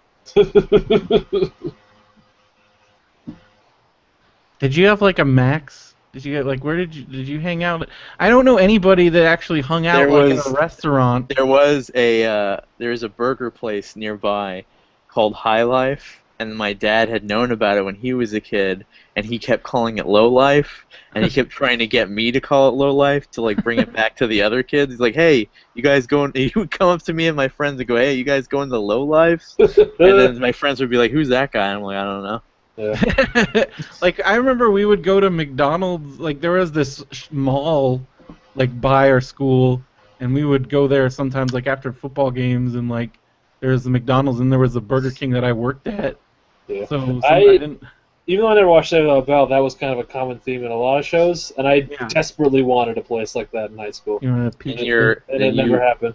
And that was Phil's basement for you. Well, it was at the church there, please. Still didn't have a basement. So you were like what was the name of the guy the magic guy that was in the first few seasons of the Max. show? His name was Max. Yeah. So you were the Max of the Burger King to all the other high school kids. Well, I guess in the sense that I cleaned up after him. You didn't give him any advice. I remember I hated working like Friday and Saturday nights because inevitably somebody I knew would come in, and then I remember one time this guy I knew threw up in the bathroom, and I had to clean up his puke. He would come there after parties. And you didn't like him? Well, I didn't like cleaning up his puke, and I'm like, hey, I cleaned up your puke last night, asshole. I'm so glad that you're here with us now, and you have such a good life now. You don't have to clean up people's puke now. It's behind you. You're here now. It's over. It's true. I'm not cleaning up bathrooms in a Burger King. You survived. You're the hero of the story. Yeah. That wasn't even the worst thing I ever had to clean up. Of somebody that you knew, or just strangers? No, I didn't know. Like one time, so I never protest when a store says they don't have a bathroom because, you know, they all do, but I understand why they don't let people go in there because... You never hear Alonzo talking about, hey, Slater, I had to clean up that monster shit you took the other day. But I worked at a video store called Movie Gallery when I was living in Wisconsin, and we had a bathroom for us, but we never let customers use it. And the one time I ever let a customer use it, I felt really bad. It was a kid and a mom, and they came in and they were in there for a while, and then they left, and they were like very gracious, but they left, and really in a hurry. They didn't rent anything, and then the girl I was working with just goes back there because she had to go to the bathroom, and I just hear her screaming, and I go in, and it's like just a shit bomb exploded in the whole bathroom, like someone just took a bucket and just threw shit everywhere, and it was just on the floor, on the walls. It was like that kid exploded with shit. I don't know what happened, and we ended up fighting for an hour over who was gonna clean it up, and she won because she's like, you let him use the bathroom, and I had to clean up. It was horrible. I threw up like 3 times. That's a sad story, but I don't. That kind of bums me out that these people have made you cynical towards letting strangers. Yeah. So now when I ask a business if they don't have they have a bathroom and they say no, I'm like, no, I get it because I've been there. So you were puking as you were cleaning up shit. Yes, it was horrible. You had to clean up more puke. Well, I puked. First I came in and I realized I'm like I need. If there's any security footage that I would ever want in this life, it's Brendo cleaning up shit as he's vomiting. So, I puked into the sink, so I could just wash it. Yeah, I puked like 3. Because I'm serious, there was diarrhea just everywhere, like everywhere. It was horrible. Why didn't you just quit? Because I needed the job and I liked it. I liked that job, I really did. That sounds like a huge deal breaker. But it was horrible. The Blockbuster bathroom got pretty gnarly sometimes too. You have to clean it? Yeah. Well, so I ended up. I would quit. I Well, went now home I during eat my diarrhea break. pretty much every day at my job there. Not human diarrhea, but still. Do you I had to go home remember? during my break and change my clothes. Ugh, It was just you like, wait. You clean up after dog shit. Yeah. Other people's dogs. Yeah. I would quit. Remember that scene in American movie where he's working at the cemetery and he's like, I'm 35 years old. I'm broke. I'm divorced and I have 2 kids. And in about 5 minutes, I'm about to clean up somebody's shit. And it's just like a real fucking poignant fucking moment, man. I never ever want to do that. Hey, look what Benson's wearing. lowest point. Where'd you get that? Prima Nocta. That's the Prima Nocta shirt. That's Yeah. like You bought it? rare. I You did. didn't slip him one? No, I bought it. I wasn't working the merch booth that night. Jason Mewes was working the merch booth that night. I bought the shirt. A couple weeks ago, I realized that I never took one. I should have probably taken I one. took 2 shirts that last night while everybody was just kind of outside. I I should have though, but then I'd be wearing like a shirt that looked like something that the husk of something that used to be alive and is now dead, and it would be I like like those shirts. it'd be sad. Yeah, I like the shirt a lot. Anyway, what movie were you talking about before Well, you I got said into Matrix Evolution was my third, so I guess we Oh, yeah. talked about that. So Benson, what's your number 3? My number 3, I think we talked about this last week, actually. Once was a movie that I really, really enjoyed. And then it I took will never 3 watch years. Took 3 years for John Carney to make another movie. Whoa. What? Are you about to complain about Begin again? No. Okay. This was a movie that he had made a short film before once that had Kylan Murphy in it, and it seemed like this was like a passion project for him because it was a short film he had made. Now he was making a feature-length version of it. It was called Zonad. It never came out in America. Zonad? Yeah, barely came out in Ireland, his home country. And it's about a guy who like he pretends to be an alien to take advantage of this small town. And I was such a fan of Once, and this was his next movie. It was his second movie. So I found it on Amazon.co.uk. I paid an exorbitant amount of money for it because it cost like £30, which was then like a lot of American It's like dollars. $60, yeah. I don't know if it was that much, but it was too much to pay for a movie. Okay. I got it home, finally had it. This rare movie from this director who had made a movie that I really loved. Put it in my region-free DVD player, and what followed is one of the worst movies I've ever seen in my life. It's like just like a cheesy old sitcom plot of like, oh, he's got to pretend that he's an alien and hijinks happen, but there are no jokes. Like he kind of tries to rape a woman at one point, and he's supposed to be the hero you're rooting for. It's the worst. It's so bad. And I just sat there knowing I had spent so much money and spent so much time trying to find a copy of it. And it was very upsetting. Zonad. Don't watch it, guys. Colin Murphy didn't come back for the film. He was just in the short film version. I was looking at Facebook. What? Zonad's really bad. Don't see it. Wait, is that how you say his name? Is that the correct pronunciation? I'm pretty sure that's how you say it. I'm not. I always said Cillian Murphy. It's definitely not Cillian. It's Killian Not? Murphy. Is it Killian? I heard Kylan or Kylian. It's Killian Murphy. Okay. Wow, I didn't know that. Learn something new every day.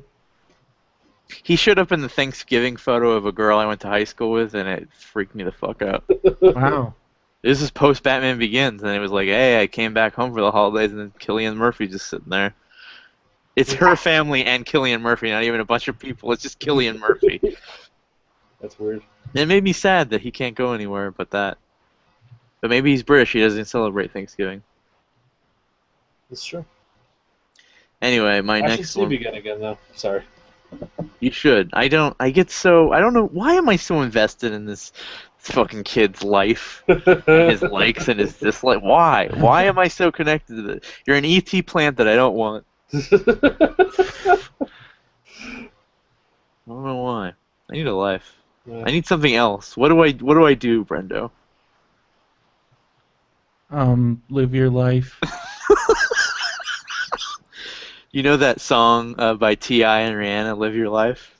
I would give you $200 for your vocal sample, so that instead of Rihanna saying "Live Your Life," I can get that droney "Live Your Life" every time that song comes on.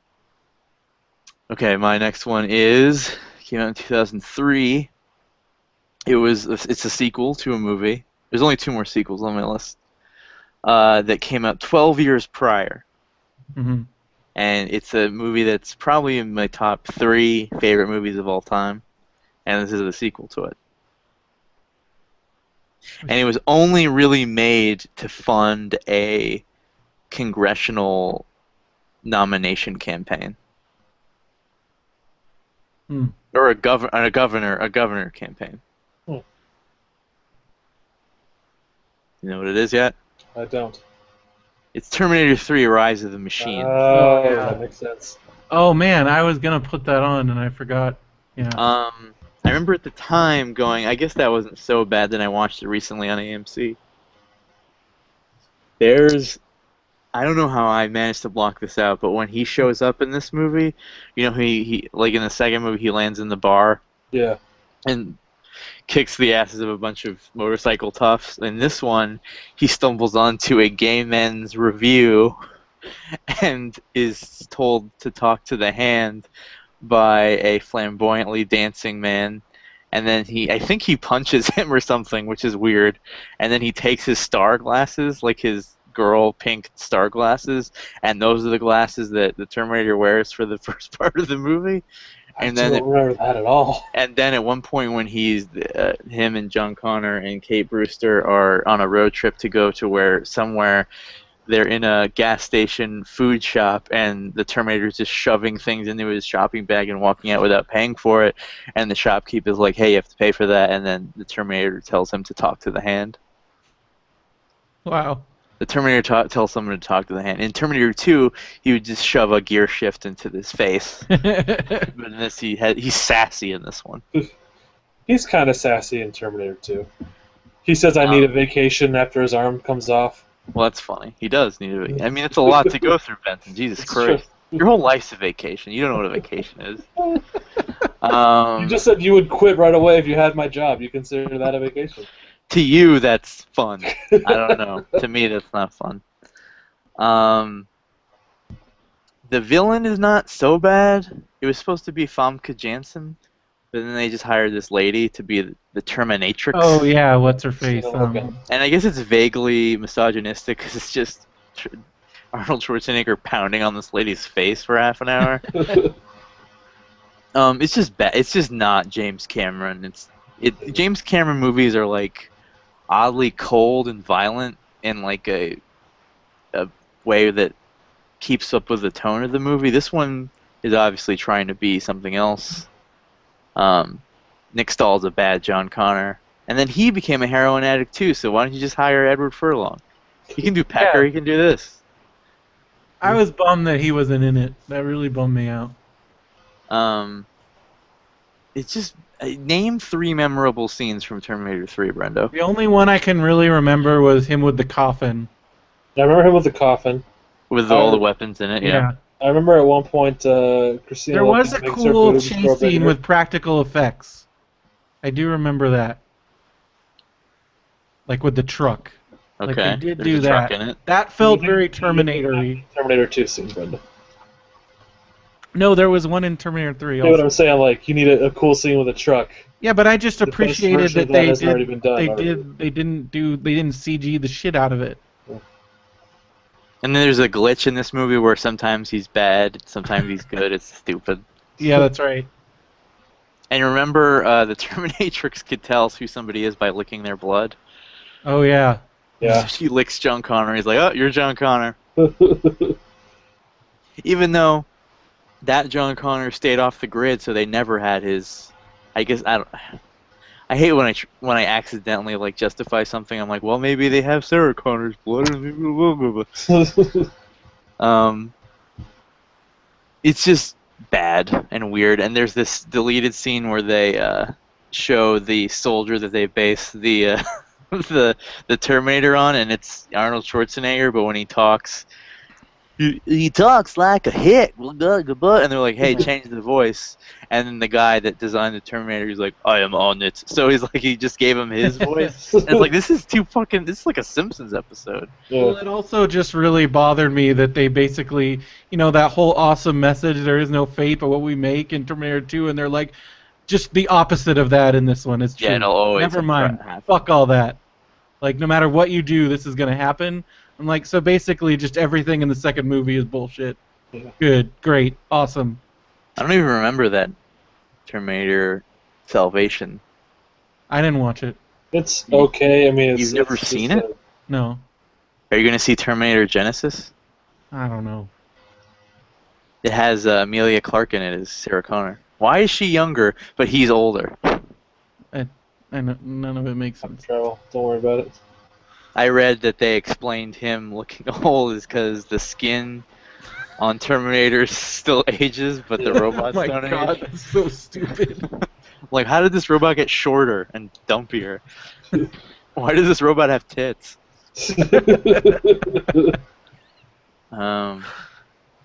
So yeah, It's Terminator the less 3. threatening model. Yeah, Terminator 3 is bad. Came out the same day as like Pirates of the Caribbean. Can you imagine? They're like, hey everybody, you still like Terminator? Like, no, we like this now. I saw Well, I Terminator remember I that day. saw I made that Pirates choice. at midnight, and then I saw Terminator the next day. I definitely saw Terminator first. What's your next one? Brendo. Oh, isn't it your number 3? His number 3 was Terminator. Oh, okay, yeah. My number 2 is X-Men 3. Yeah. But you were looking forward to that? Yeah, because X-Men 2 was awesome. But Brett Ratner was directing it. I didn't know anything about that. I knew wasn't- everything about it, so I knew. Yeah, Even when the trailers. I had just gotten back from China, and so Okay, I your wasn't timeline really, on China is always convenient here. Well, I'd gotten back from China. I'd been back from China for like a year. I don't know. I was working. I was really poor. I didn't have internet a lot, so I wasn't really up on what was going on with the movies. I just knew X-Men 3 was going to come out, and that was when I was basically homeless. What? I was living on people's couches mostly when X-Men 3 came out. I was working at Disneyland, and You living didn't on have an people's- address? I had my friend's address, whose couch I was sleeping on at that given time period. Oh, So man. Disneyland didn't give you enough money for a living No, wage? I was like slave wages. I was making like $9 an hour. That's pretty good. That's what In-N-Out kids made at that time. Yeah, but In-N-Out kids aren't like on their own. They could probably do more work, too. Yeah. Well, either way, I wasn't on top of what was going on with it. I just was really excited about X-Men 3. I was excited that Ben Foster was in it because I really like Ben Foster. A year before that came out, Brett Ratner was announced and the script was leaked and everybody hated it and they kind of knew it was going to be bad, and Joss Whedon was going to direct it at one point, but he's like, okay, can I rewrite all this bullshit? And they're like, no, and he's like, well, I guess I'll do nothing rather than make a bad X-Men movie, which is so awesome. Yeah. Can you imagine a Joss Whedon X-Men movie? Oh my god. It would be so good. Fox had that, and they're like, no. Yeah. When was X3? Because that would have been around the time of his Astonishing X-Men run, right? Well, they stole some of his Yeah, storylines for from X3. that, Yeah, and then they ruined it. yeah. It just ruined everything. But I remember by the time the trailer came out, I was like, oh, there's an X-Men movie coming out, and I forgot, and it just felt like nothing because I knew it was going to be bad. I'm like, this even looks like an X-Men movie, but I know it's going to be bad. Yeah, I didn't know it was going to be bad, and I was very disappointed because it was horrible. Benson. Number 2, I put Revenge of the Sith. I chose this one of all the prequels because, I was too young to realize how bad the first 2 were when they came out, and also this one was kind of like, at this point I had come to terms with how terrible the first 2 were, and this was like the last chance to get something out of the prequels. And you didn't enjoy it as you were watching it. I kind of convinced myself to enjoy parts of it, but I couldn't even convince myself to fully enjoy it. And then it didn't take like a month later. I watched it again. I'm like, oh no, this is horrible. And I rewatched part of it recently because I watched there was a fan edit of all three movies together and it was supposed to be better. But just seeing scenes from that again, just there's that scene when like Palpatine and Anakin are like talking about the philosophy of the dark side and they're in front of that giant weird sperm tank. It's such a terrible movie. That's Squid Lake. That's Star Wars Ballet. That's what?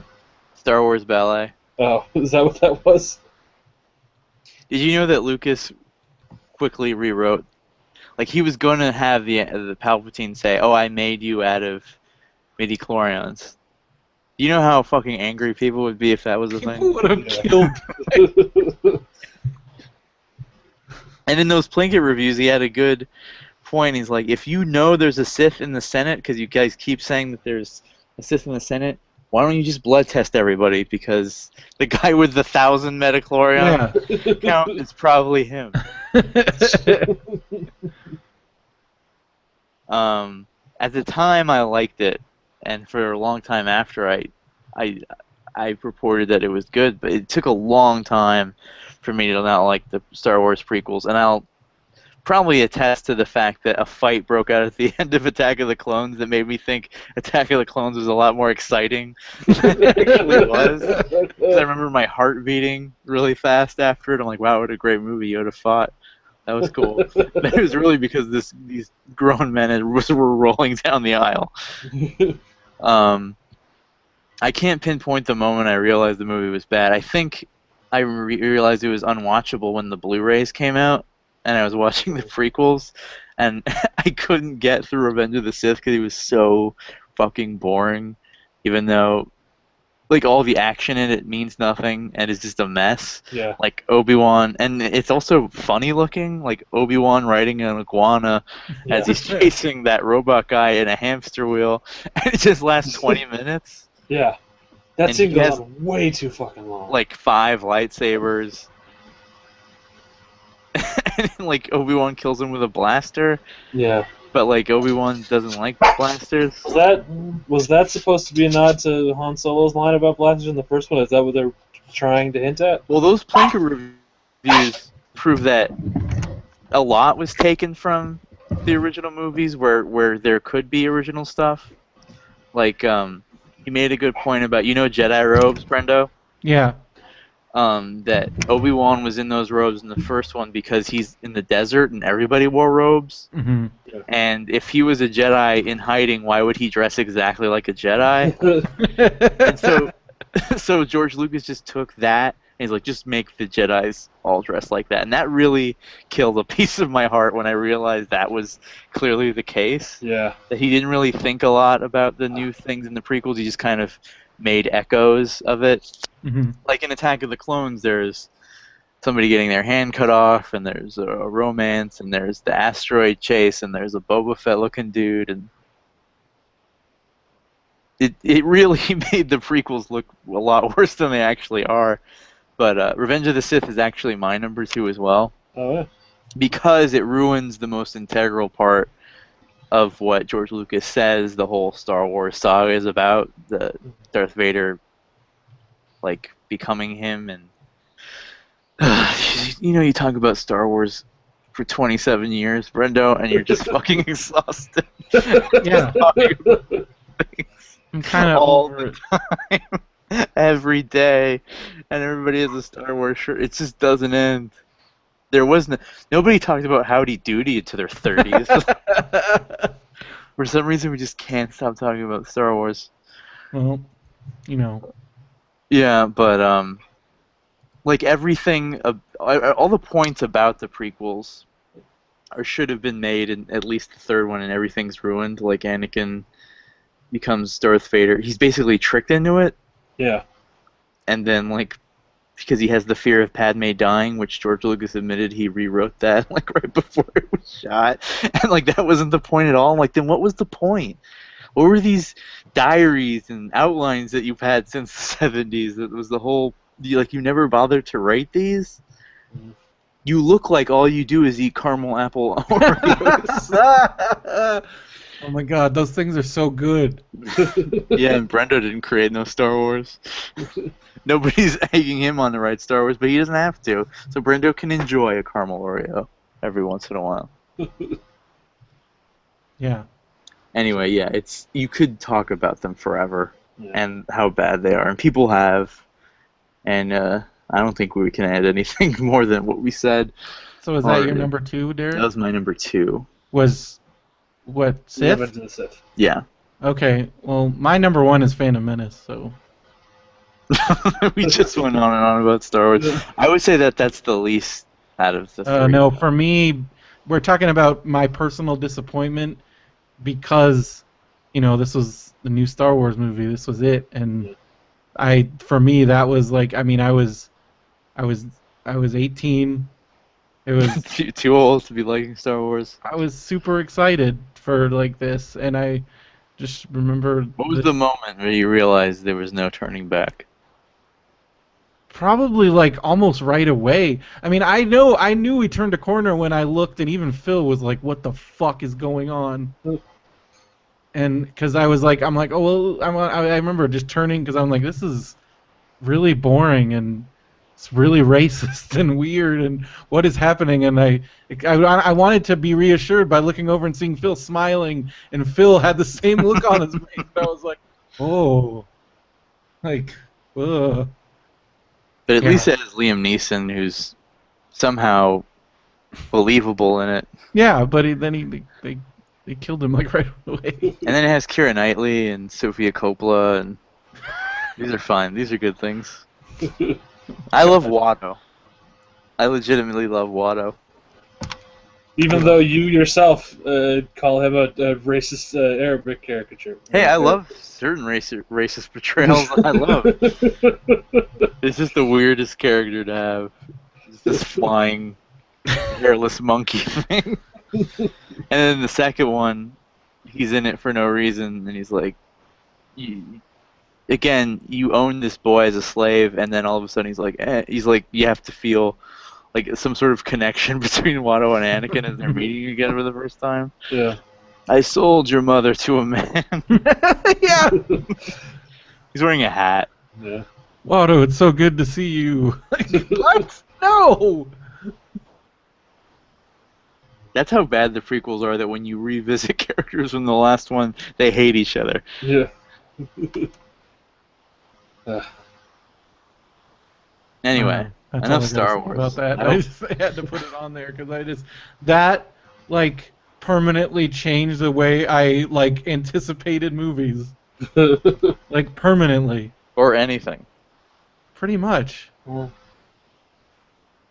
I mean, it forever tempered my expectations and my excitement. You think I get excited about things now? You should have seen me pre-episode 1. You don't even know. yeah. Yeah, what we're seeing right now is a broken, cynical Brendo. That's true. And he's still the guy who leaps up going, holy shit, when Sting comes out. I'm so glad I wasn't there for that moment. I would have left. I would have just drove back to LA. Well, it was the end of the tunnel, so you would have left anyways. No, I would have gone home. Really? Like, I can't believe I associate with somebody that's doing this. Well, that was my joke the first year we went together. I was like, how long before Derek disowns me? And you were like, it's going to be the other way around. He would never disown me. But I would never disown you, but I could easily see me freaking out at something and you like being like, I don't know this guy. you're like 34 screaming about a wrestler toy. I wasn't screaming about a wrestler toy. I was screaming about a wrestler. But that was that they had the toy. They were premiering the No, toy. I was excited that he was there in the WWE and that he was there in person. But you didn't get to meet him or anything. It's just like seeing him I on didn't give a TV. fuck. It was awesome. So has he shown up in wrestling fights? No, not yet. When does the new season of WWE start? There is no season. It's always on. So when does he show up? Nobody knows. So that could have been just a thing where they were gauging reaction or something? Well, I think they haven't figured out what they're gonna do because I think he really only has like John one Cena match. logs the most Make-A-Wish hours and you wanted to boo him? Yeah. Why?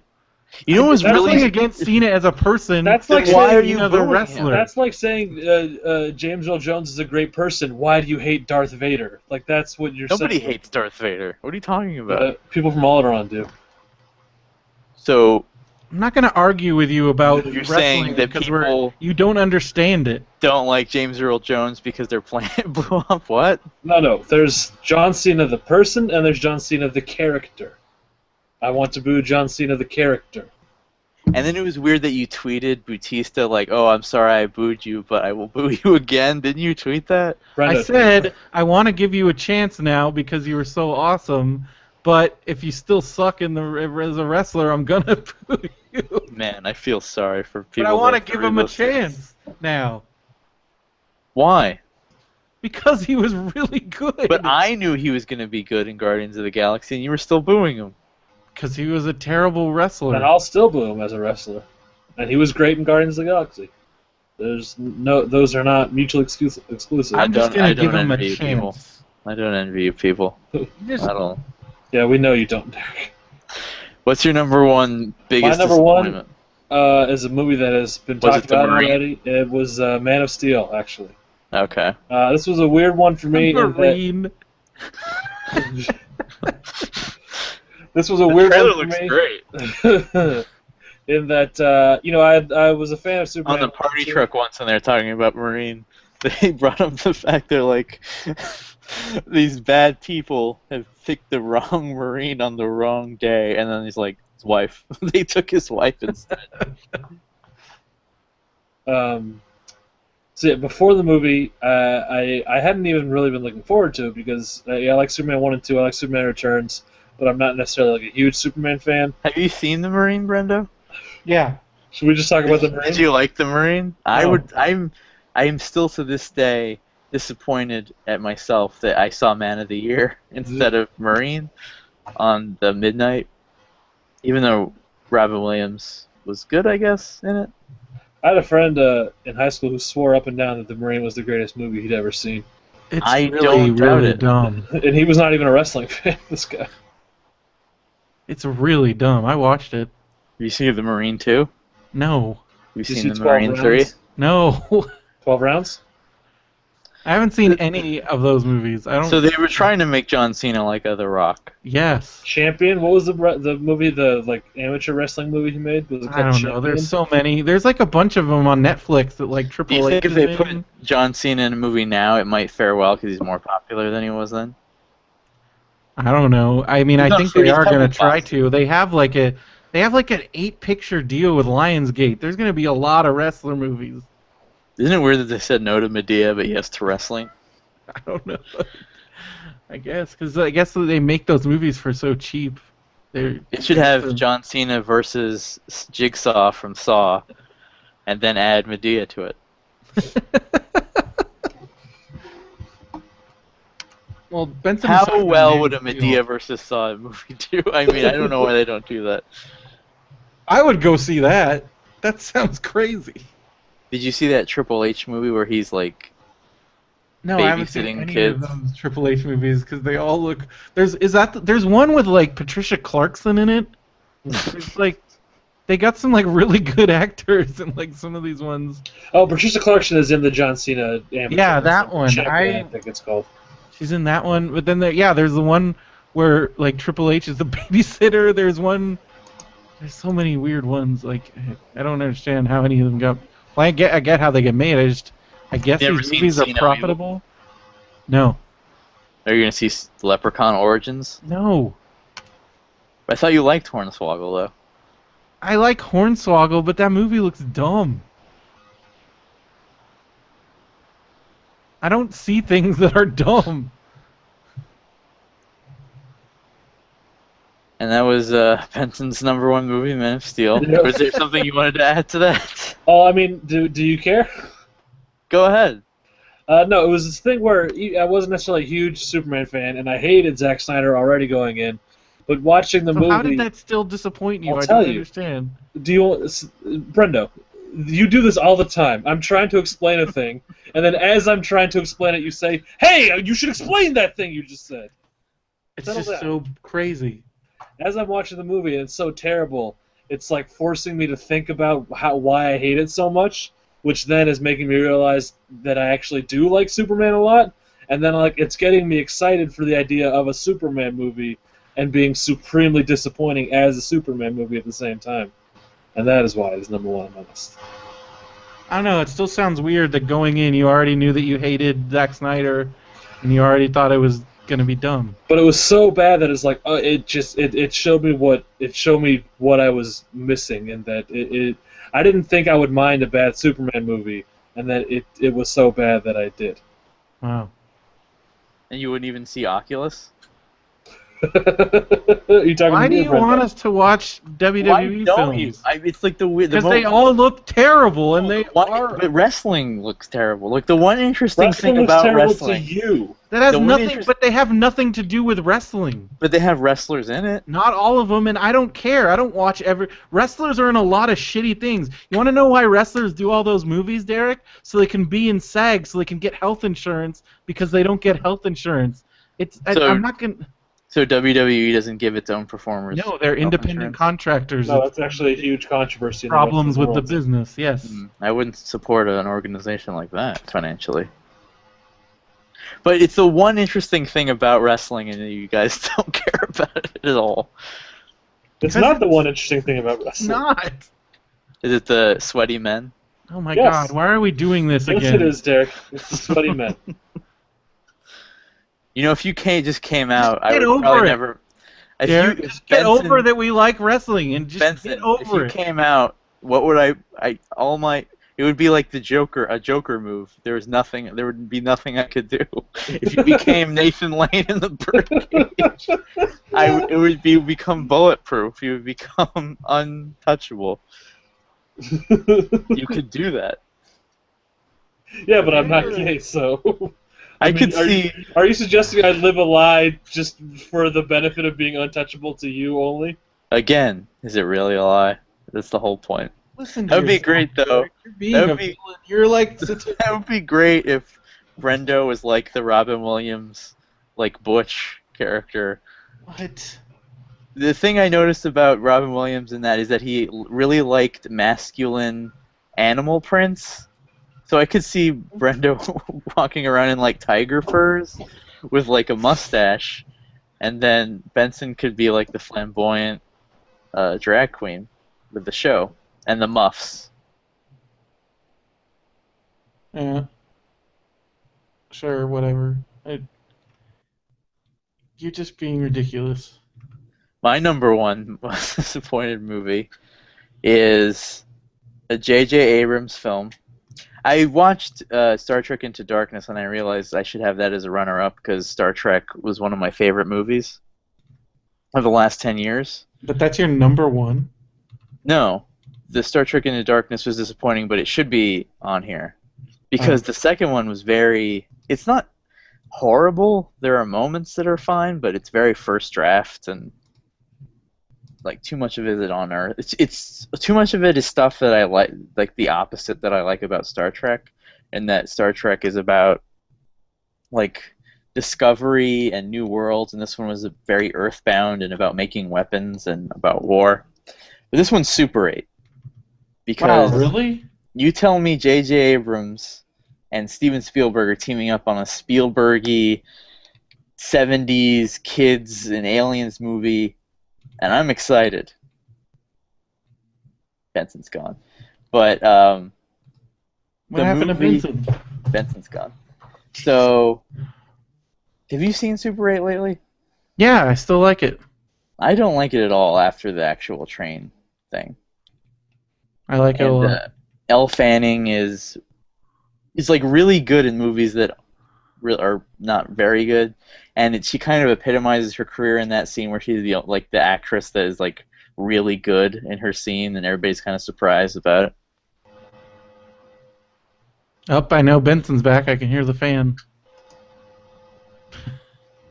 So that's what I think about that. Hmm. Can you hear me? Yep. Okay. What do you think about Super 8, Benson? I liked it a lot. Really, you both liked it? Yeah. Yeah. No, it's really boring, and the alien's not interesting, and the kids Okay, you're are right. okay, It's but bad. it's poorly written. He should get other writers to write things he directs.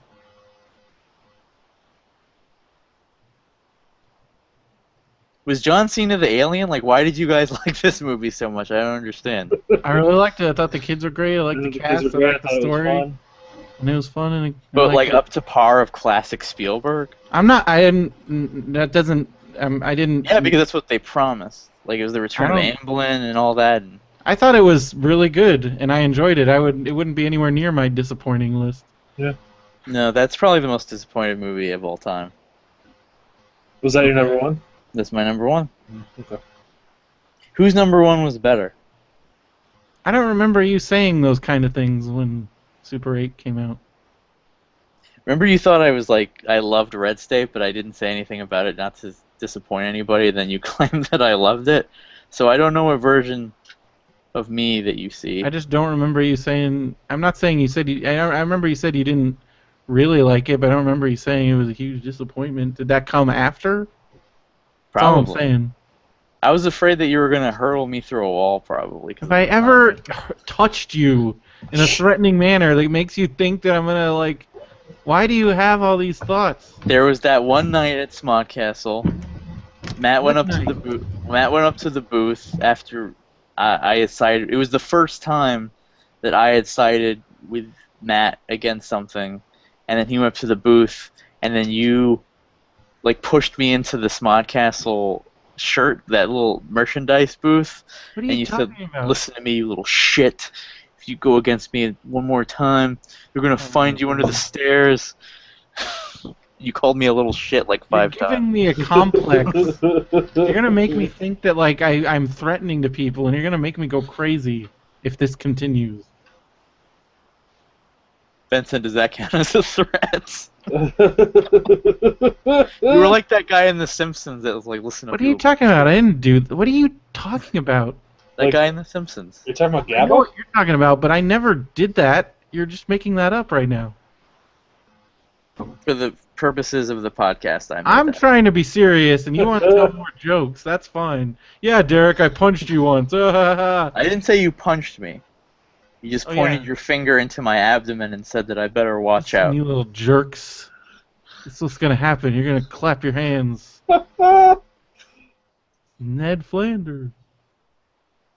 But I'm just saying you're gonna give me a complex if you keep saying these things. I'm dead serious right now. And there's another time where I had said something about you I love on that he stage, doesn't even care. and I walked into the parking garage and you were in the back seat, and I just saw your glasses reflected in the rearview mirror. Well, you deserve that. You were jerking off, and then I was about to scream, and you said if I made a sound that you would kill me. Well, yeah. And I was sitting there with the wrapped up food that I had, because we had gone to dinner before. And I thought that you were fine, and I was saying that the town really underestimates you and misconstrues what you do. Because there was Why that am I time. saying I'm Jackie Earl Haley? Because there was that time at the pool. This is where what I'm you talking didn't go to about. the pool, You're gonna and make everybody me. jumped out of the pool, and you were just saying, "I'm just trying to cool off," and I was like, "Hey, let Brenda take a swim." What are you doing right now? I'm sorry. I made all that up. It's not funny. But if you can hear the Morse code message that I'm tapping into my microphone, please help me. All right, are we done? Remember when I stayed at Comic-Con and you're like, you sleep in here, and it was like a big dog cage? I'm Yep. like, what am I I supposed to do still in have there? that. That's that's. Hey, that's my guest bedroom.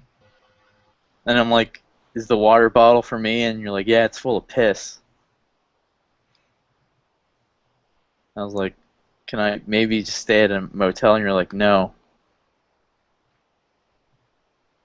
I'll kill your parents if you do. What the? I think we've been talking too long. All right, plugs. I didn't seriously disturb. I'm just kidding, man.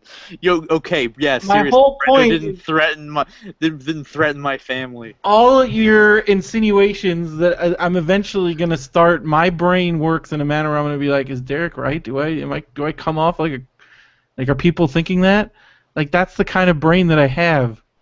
You don't understand. One time a girl in ninth grade said I smelled, and I took 3 showers a day after that For how long? for the entire high school. It gave me a big complex. And it wasn't even me she was smelling, I found out. It was the guy next to me. How did you find that out? And when? Because later, it was on a bus trip, and I told a friend of mine who was also sitting by me, and he's like, "Oh no, that wasn't even you, dude. That was so and so." And I was like, "Really?" And then I asked 2 other people, and they're like, "Oh, I remember that trip. Yeah, it was that guy." And I'm like, "Oh my!" I was so pissed. Brendo has never smelled, for the record. I don't remember any foul smelling. But you have to understand, like that gave me like an insane complex about it. Just like when you say things like, "Brendan's gonna molest people and he's gonna attack me," and I'm like, "Am I threatening to people? Do I come off as threatening? Maybe I need to like be more." And then I'm always like freaking out inside. Remember when you took off your shoelaces that one time during the podcast, and you're like, if you say, "I'm sorry," you're gonna make me keep doing it, and then the prophecy because that's will how be Derek's fulfilled. brain works. Yeah. You reveal a target, he can't help but aim for Because it. You're a Brendo, fucked up person, Derek. that kind of means that Brendo will murder me one day, because he won't stop thinking that he shouldn't murder, and I won't keep insinuating that he does murder. So you're causing this. This is all your fault. Okay, whatever you want to say. I just hope that That's gonna be my court defense. All these podcasts. I just hope that one day in the afterlife I'm able to see Matt Lauer interview you from the cell, where you're like, "He made me do it," and they play this podcast. You're like, "Somebody told me I smelled once." Well, anyways, Matt and I recorded 2 Matt and Brendo's wrestling show episodes past week. Yeah, we did. Go to Did you mbwspod.com. talk about WrestleMania? Yeah, we did on the first one. Did you We talk about actually- SummerSlam? Yes. Okay. Hal Lublin was on the second one, so Thrilling Adventure Hour and Welcome to Night Vale fans out there, definitely check that out. And he's really funny. And then we got Radio Brendo Man. Everything go to BenviewNetwork.com for all your Benview Network shows. And go to Popsiclespodcast.com to send us mail, comments, hate mail, love mail. Right if you think Brendo will actually do any of that stuff. I don't want to know, because that'll just make me No, more because crazy. they'll be like the guy on the bus. They'll be like, "No, man, not at all." I don't need that. I won't help. What would help? You stop being a jerk. I don't know if I can do that. I'm aware that you can't do that because we've had this discussion multiple times. Anyways, at PopsiclesCasts on Twitter. I'm at BrendoMan. Radio Brendo Man as well. Yeah. Go to BenviewNetwork.com, check out all the shows on there. I'm on a few of them, like Matt and Brendo's Wrestling Show, Benson's Boombox, and Shut Up Leonard, which is a show about community. They're all on BenviewNetwork.com. Is Benson's Boombox back? It's coming back, don't worry about it. You can follow me on Twitter. I'm at Dr. Matt Benson. Why would you want people to listen to it if you're so ashamed of it? I'm not. Listen, just listen to it. It's coming back. Everything's good. Dr. Matt Benson on Twitter. That's Dr. Matt Benson. Listen to Shut Up Leonard, where Andrew and Matt debate whether Bare Naked Ladies fans called Bare Naked Ladies BNL. Well, we questioned that. Yeah, and then was- Mark, is that why Mark Bolton posted a license plate that had like his wife's license plate? Yeah. The debate was really more about whether or not they were a good band. Then we also just asked the question if that was a real abbreviation that people use commonly. Is this kids from the future not appreciating bands from the 90s, Brendo? That's what it sounds like. I was pro BNL, I'll have you know. I was defending them. Well, what was Andrew's favorite band? Andrew doesn't like music. What? That is something that Andrew has said to me on many occasions, that he does not like music. I've always said that that's like the stupidest possible thing anybody could say. That's like what an alien says. Yeah. I don't like music. Like, who says that?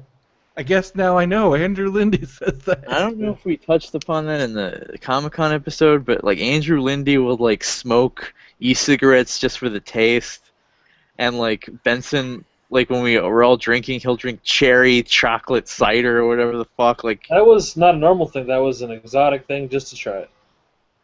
that, it's their tastes are so weird, and to hear them talk about good '90s things disturbs me. But you should listen to it. So all three of us are pro BNL here, is what I'm hearing. Okay. But Andrew wasn't? No, So Andrew doesn't have a favorite song or band? no. What? So he doesn't have an iPod? Well, I'll tell you, he does. He likes karaoke, weirdly.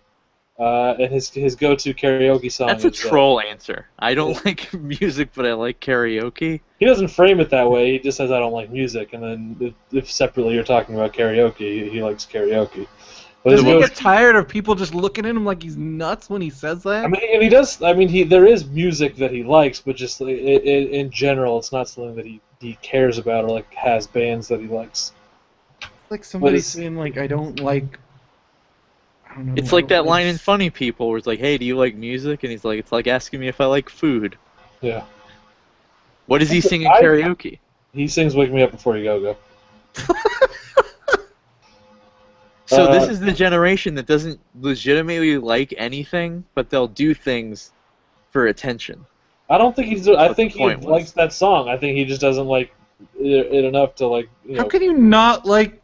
Oh, I don't want to argue with you about like why Andrew doesn't like music. And listen, Brendo, I agree with you. These are things you're saying to me, or things that I have said to him. I don't. That's so weird. At least Benson poses like he likes good music, but like Andrew doesn't even put up that front, which kind of makes me respect him more now that I think about it. Oh my I god. don't know. That's interesting. Well, listen to that. Do you talk about that on the episode? No, we mainly stick to BNL. Well, write to Andrew for his podcast, and maybe he'll answer himself why he doesn't like music. Yeah. That's at nerdseyeView.tumblr.com. All right, that'll do it for us. We've Actually, been gone NAV for a month, but we podcast, gave you a supersized episode where there was arguing, there was nerd rage, there was debates, there was some laughs, and Brendo had a serious moment of self-doubt. So there's everything in this episode that you've come to love about the Popsicles, and we'll be back soon to give you some more of that. Legendary is the name of the John Cena amateur wrestling movie, by the way, not Champion. And Danny Glover is also in it. I've Oh, been yeah, Derek. that's right. I've been Derek Armijo, Brendan Creasy. Matt Benson. telling you that when the going gets rough, stick it out and make it okay. Is this a funny bit that I do where I don't have a thing? I should probably think up of. I thought you were gonna. You said from now on you were gonna end like I wouldn't fuck you with Mac Benson's dick. Oh, thanks for reminding me. And I've been Derek Armijo for Popsicles saying I wouldn't fuck you with Matt Benson's dick. And I think we should end with like an 80s sort of outro, like do do do do do do. Sorry about the barking, by the way, that has been sporadic throughout the show.